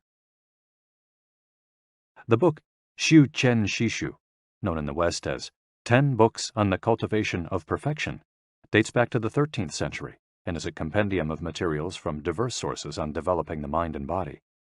It quotes, among others, the celebrated Chinese doctor and essayist Sun Simiao, who lived during the 6th century. Sun Simiao was a proponent of a technique called the 6 healing sounds, which involves the coordination of movement, breathing, and pronouncing sounds with the purpose of bringing our souls to a place of calm. The 6 sounds are XU, pronounced like shh, with a deep sigh, which is associated with the liver. HE, pronounced like her, with a yawn, which is associated with the heart. SI, pronounced like sir, with a slow exhale, which is associated with the lungs. CHUI, pronounced like chui, with a forceful exhale, which is also associated with the kidneys. HOO, pronounced like hu, which is associated with the spleen, and XI, pronounced like shi, which connects the whole body. The following poem by Sun Simiao offers clues about how to live well according to the season. It reminds us of the importance of breathing and suggests that as we breathe, we visualize the organs associated with each of the healing sounds. In spring, breathe shh for clear eyes, and so wood can aid your liver. In summer, reach for her, so that heart and fire can be at peace. In fall, breathe sir to stabilize and gather metal, keeping the lungs moist. For the kidneys, next, breathe chui and see your inner waters calm. The triple heater needs your shi to expel all heat and troubles. In all 4 seasons, take deep breaths so your spleen can process food. And of course, avoid exhaling noisily. Don't let even your own ears hear you. The practice is most excellent and will help preserve your divine elixir. It might feel confusing to be presented with all the Eastern traditions we've introduced in this chapter. The takeaway is that they all combine a physical exercise with an awareness of our breath. These 2 components, movements and breath, help us to bring our consciousness in line with our body, instead of allowing our mind to be carried away by the sea of daily worries. Most of the time, we're just not aware enough of our breathing.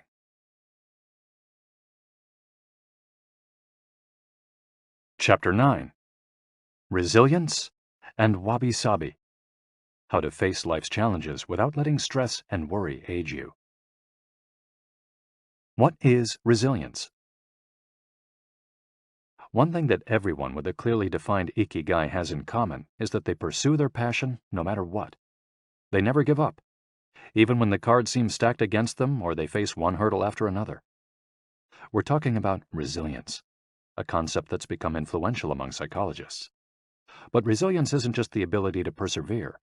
As we'll hear in this chapter, it's also an outlook we can cultivate to stay focused on the important things in life, rather than what is most urgent, and keep ourselves from being carried away by negative emotions.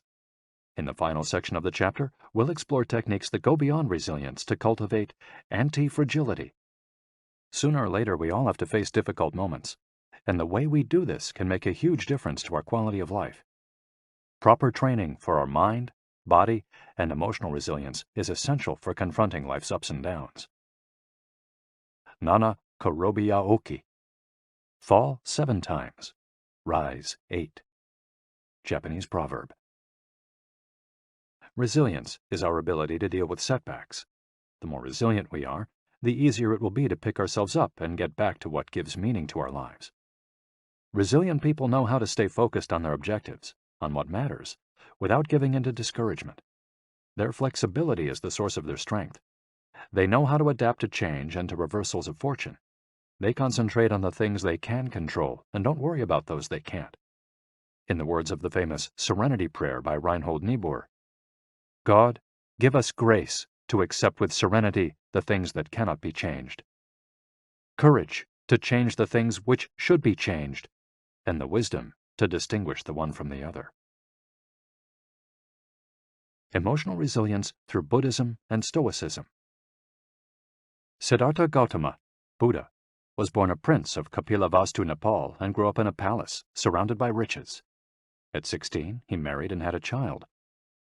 Not satisfied by his family's wealth, he decided to try a different lifestyle and ran away from the palace to live as an ascetic. But it wasn't asceticism that he was looking for. It didn't offer the happiness and well-being he sought. Neither wealth nor extreme asceticism worked for him. He realized that a wise person should not ignore life's pleasures. A wise person can live with these pleasures, but should always remain conscious of how easy it is to be enslaved by them. Zeno of Citium began his studies with the Cynics. The Cynics also led ascetic lives, leaving behind all earthly pleasures. They lived in the street, and the only thing they owned was the clothing on their backs. Seeing that cynicism did not give him a sense of well-being, Zeno abandoned its teachings to found the school of Stoicism, which centers on the idea that there is nothing wrong with enjoying life's pleasures as long as they do not take control of your life as you enjoy them.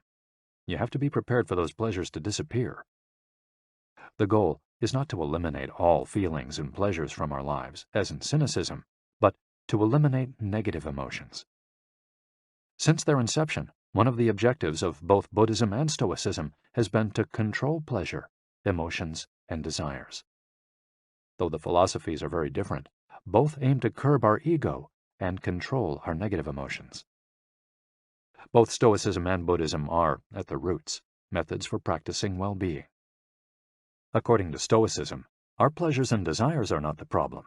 We can enjoy them as long as they don't take control of us. The Stoics viewed those who were able to control their emotions as virtuous. What's the worst thing that could happen? We finally land our dream job, but after a little while we're already hunting for a better one. We win the lottery and buy a nice car, but then decide we can't live without a sailboat. We finally win the heart of the man or woman we've been pining for, and suddenly we find we have a wandering eye. People can be insatiable. The Stoics believe that these kinds of desires and ambitions are not worth pursuing. The objective of the virtuous person is to reach a state of tranquility, apatheia, the absence of negative feelings such as anxiety, fear, shame, vanity, and anger, and the presence of positive feelings such as happiness, love, serenity, and gratitude. In order to keep their minds virtuous, the Stoics practiced something like negative visualization. They imagined the worst thing that could happen in order to be prepared if certain privileges and pleasures were taken from them. To practice negative visualization, we have to reflect on negative events, but without worrying about them. Seneca, one of the richest men in ancient Rome, lived a life of luxury, but was, nonetheless, an active Stoic. He recommended practicing negative visualization every night before falling asleep. In fact, he not only imagined these negative situations, he actually put them into practice. For example, by living for a week without servants, or the food and drink he was used to as a wealthy man. As a result, he was able to answer the question, what's the worst thing that could happen? Meditating for healthier emotions. In addition to negative visualization and not giving in to negative emotions, another central tenet of Stoicism is knowing what we can control and what we can't, as we see in the Serenity Prayer. Worrying about things that are beyond our control accomplishes nothing. We should have a clear sense of what we can change and what we can't, which in turn will allow us to resist giving in to negative emotions. In the words of Epictetus, it's not what happens to you, but how you react that matters. In Zen Buddhism, meditation is a way to become aware of our desires and emotions, and thereby free ourselves from them. It's not simply a question of keeping the mind free of thoughts, but instead involves observing our thoughts and emotions as they appear, without getting carried away by them. In this way, we train our minds not to get swept up in anger, jealousy, or resentment. One of the most commonly used mantras in Buddhism focuses on controlling negative emotions. Om Mani Padme Hum, in which Om is the generosity that purifies the ego, Ma is the ethics that purifies jealousy, Ni is the patience that purifies passion and desire, Pad is the precision that purifies bias, Me is the surrender that purifies greed, and Hum is the wisdom that purifies hatred. The here and now and the impermanence of things. Another key to cultivating resilience is knowing in which time to live.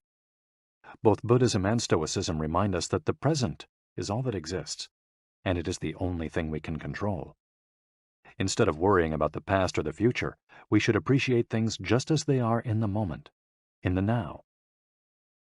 The only moment in which you can be truly alive is the present moment, observes the Buddhist monk Thich Nhat Hanh. In addition to living in the here and now, the Stoics recommend reflecting on the impermanence of the things around us. The Roman Emperor Marcus Aurelius said that the things we love are like the leaves of a tree. They can fall at any moment with a gust of wind. He also said that changes in the world around us are not accidental, but rather form part of the essence of the universe, a rather Buddhist notion, in fact. We should never forget that everything we have and all the people we love will disappear at some point. This is something we should keep in mind, but without giving in to pessimism. Being aware of the impermanence of things does not have to make us sad.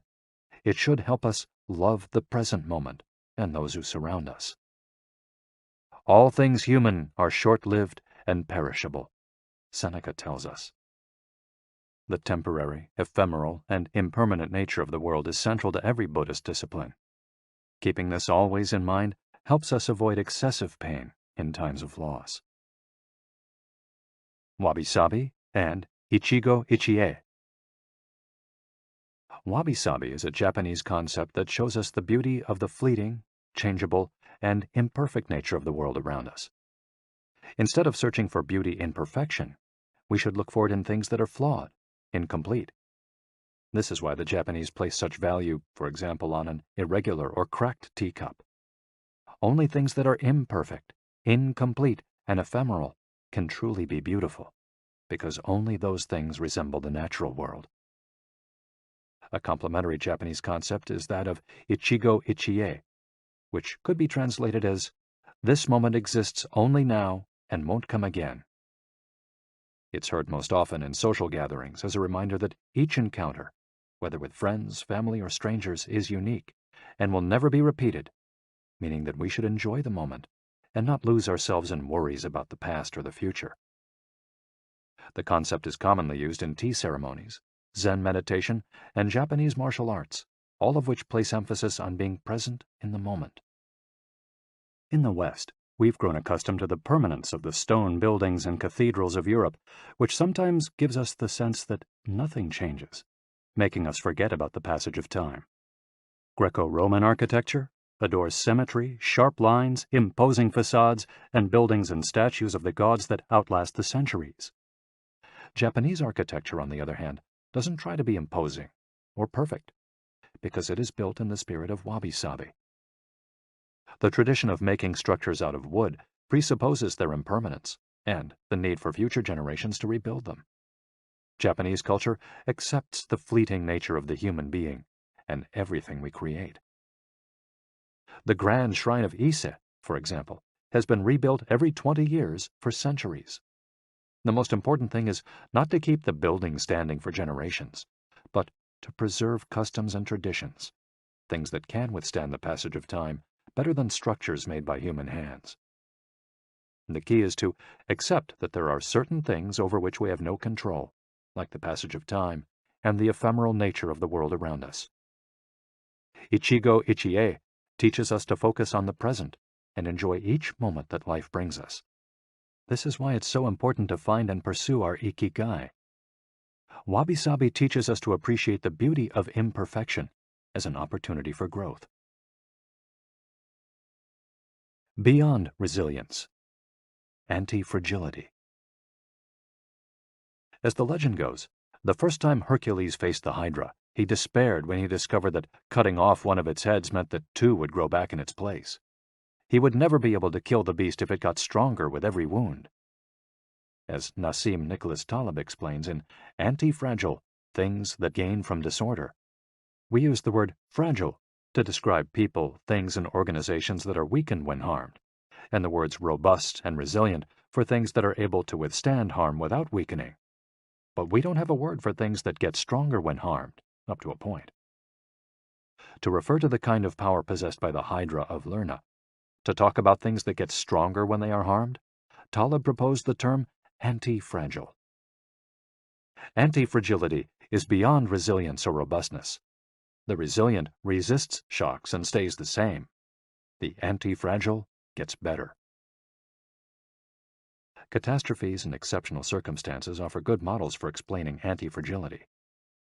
In 2011, a tsunami hit the Tohoku region of Japan, doing tremendous damage to dozens of cities and towns along the coast, most famously Fukushima. When we visited the affected coast 2 years after the catastrophe, having driven for hours along cracked highways and past one empty gas station after another, we passed through several ghost towns whose streets had been taken over by the remnants of houses, piles of cars, and empty train stations. These towns were fragile spaces that had been forgotten by the government and could not recover on their own. Other places, such as Ishinomaki and Kesenuma, suffered extensive damage but were rebuilt within a few years, thanks to the efforts of many. Ishinomaki and Kisunuma showed how resilient they were in their ability to return to normal after the catastrophe. The earthquake that caused the tsunami also affected the Fukushima nuclear power plant. The Tokyo Electric Power Company engineers working at the plant were not prepared to recover from that kind of damage. The Fukushima nuclear facility is still in a state of emergency and will be for decades to come. It demonstrated its fragility in the face of an unprecedented catastrophe. The Japanese financial markets closed minutes after the earthquake. Which businesses did the best in the aftermath? Stock in big construction companies has been steadily on the rise since 2011. The need to rebuild the entire coast of Tohoku is a boon for construction. In this case, Japanese construction companies are anti-fragile, since they benefited enormously from the catastrophe. Now let's take a look at how we can apply this concept to our daily lives. How can we be more anti-fragile? Step 1. Create redundancies. Instead of having a single salary, try to find a way to make money from your hobbies, at other jobs, or by starting your own business. If you have only one salary, you might be left with nothing should your employer run into trouble, leaving you in a position of fragility. On the other hand, if you have several options and you lose your primary job, it might just happen that you end up dedicating more time to your secondary job, and maybe even make more money at it. You would have beaten that stroke of bad luck, and would be, in that case, anti-fragile. 100% of the seniors we interviewed in Ogimi had a primary and secondary occupation. Most of them kept a vegetable garden as a secondary job and sold their produce at the local market. The same idea goes for friendships and personal interests. It's just a matter, as the saying goes, of not putting all your eggs in one basket. In the sphere of romantic relationships, there are those who focus all their energy on their partner and make him or her their whole world. Those people lose everything if the relationship doesn't work out. Whereas, if they've cultivated strong friendships and a full life along the way, they'll be in a better position to move on at the end of a relationship. They'll be anti-fragile. Right now, you might be thinking, I don't need more than one salary, and I'm happy with the friends I've always had. Why should I add anything new? It might seem like a waste of time to add variation to our lives because extraordinary things don't ordinarily happen. We slip into a comfort zone. But the unexpected always happens, sooner or later. Step 2. Bet conservatively in certain areas and take many small risks in others. The world of finance turns out to be very useful in explaining this concept. If you have $10,000 saved up, you might put $9,000 of that into an index fund or fixed-term deposit and invest the remaining $1,000 in 10 startups with huge growth potential, say $100 in each. One possible scenario is that 3 of the companies fail. You lose $300. The value of 3 other companies goes down. You lose another $100 or $200. The value of 3 goes up. You make $100 or $200. And the value of one of the startups increases 20-fold. You make nearly $2,000, or maybe even more. You still make money, even if 3 of the businesses go completely belly up. You've benefited from the damage, just like the Hydra. The key to becoming anti-fragile is taking on small risks that might lead to great reward without exposing ourselves to dangers that might sink us, such as investing $10,000 in a fund of questionable reputation that we saw advertised in the newspaper. Step 3. Get rid of the things that make you fragile. We're taking the negative route for this exercise. Ask yourself, what makes me fragile? Certain people, things, and habits generate losses for us and make us vulnerable. Who and what are they? When we make our New Year's resolutions, we tend to emphasize adding new challenges to our lives. It's great to have this kind of objective, but setting good riddance goals can have an even bigger impact. For example, stop snacking between meals. Eat sweets only once a week. Gradually pay off all debt. Avoid spending time with toxic people. Avoid spending time doing things we don't enjoy simply because we feel obligated to do them. Spend no more than 20 minutes on Facebook each day. To build resilience into our lives, we shouldn't fear adversity, because each setback is an opportunity for growth. If we adopt an anti-fragile attitude, we'll find a way to get stronger with every blow, refining our lifestyle and staying focused on our Ikigai. Taking a hit or two can be viewed as either a misfortune or an experience that we can apply to all areas of our lives as we continually make corrections and set new and better goals. As Taleb writes in Anti-Fragile, we need randomness, mess, adventures, uncertainty, self-discovery, hear traumatic episodes, all these things that make life worth living. We encourage those interested in the concept of anti-fragility to read Nassim Nicholas Taleb's Anti-Fragile. Life is pure imperfection, as the philosophy of Wabisabi teaches us, and the passage of time shows us that everything is fleeting. But if you have a clear sense of your Ikigai, each moment will hold so many possibilities that it will seem almost like an eternity.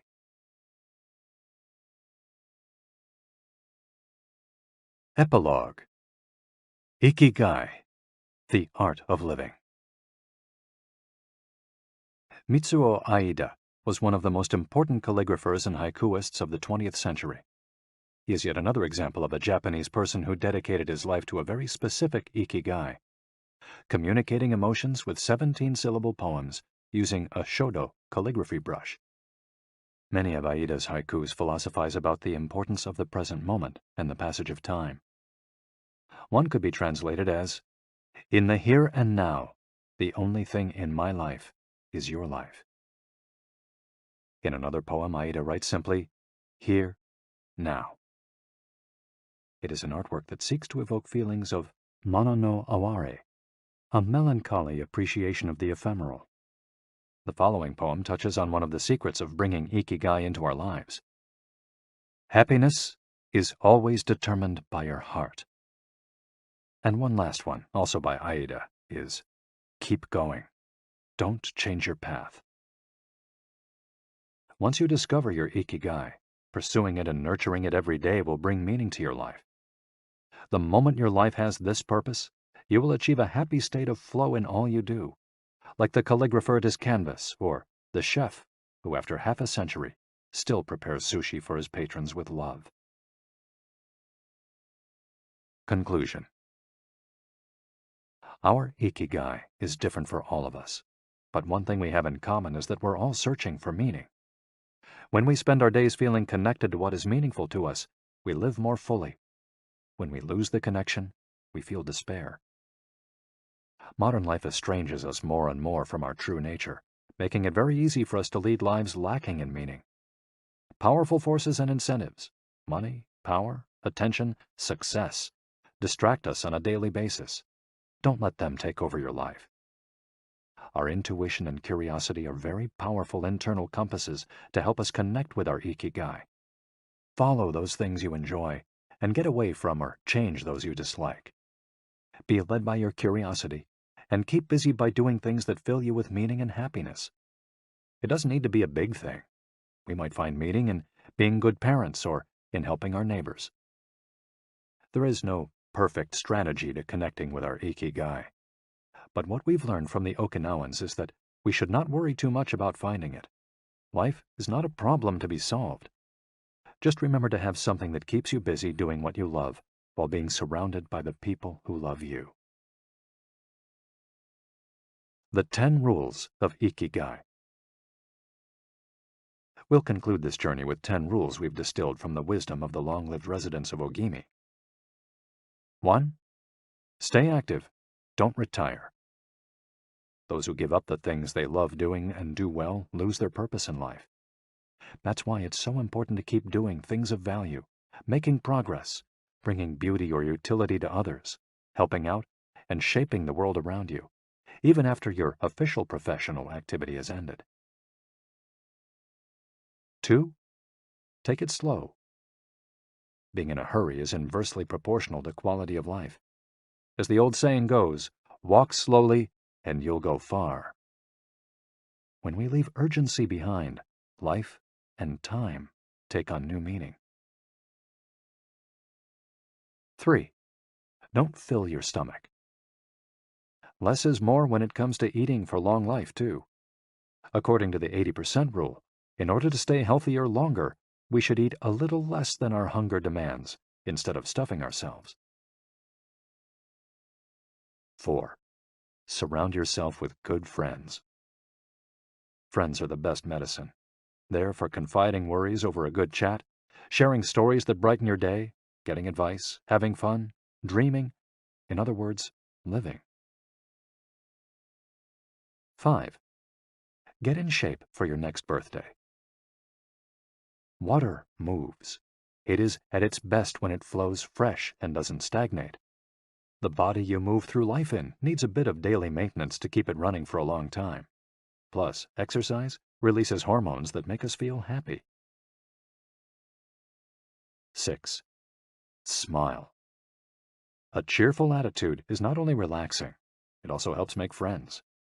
It's good to recognize the things that aren't so great, but we should never forget what a privilege it is to be in the here and now, in a world so full of possibilities. 7. Reconnect with nature. Though most people live in cities these days, human beings are made to be part of the natural world. We should return to it often to recharge our batteries. 8. Give thanks. To your ancestors, to nature, which provides you with the air you breathe and the food you eat. To your friends and family, to everything that brightens your days and makes you feel lucky to be alive. Spend a moment every day giving thanks, and you'll watch your stockpile of happiness grow. 9. Live in the moment. Stop regretting the past and fearing the future. Today is all you have. Make the most of it. Make it worth remembering. 10. Follow your Ikigai. There is a passion inside you, a unique talent that gives meaning to your days and drives you to share the very best of yourself until the very end. If you don't know what your Ikigai is yet, as Viktor Frankl says, your mission is to discover it. The authors of this audiobook wish you a long, happy, and purposeful life.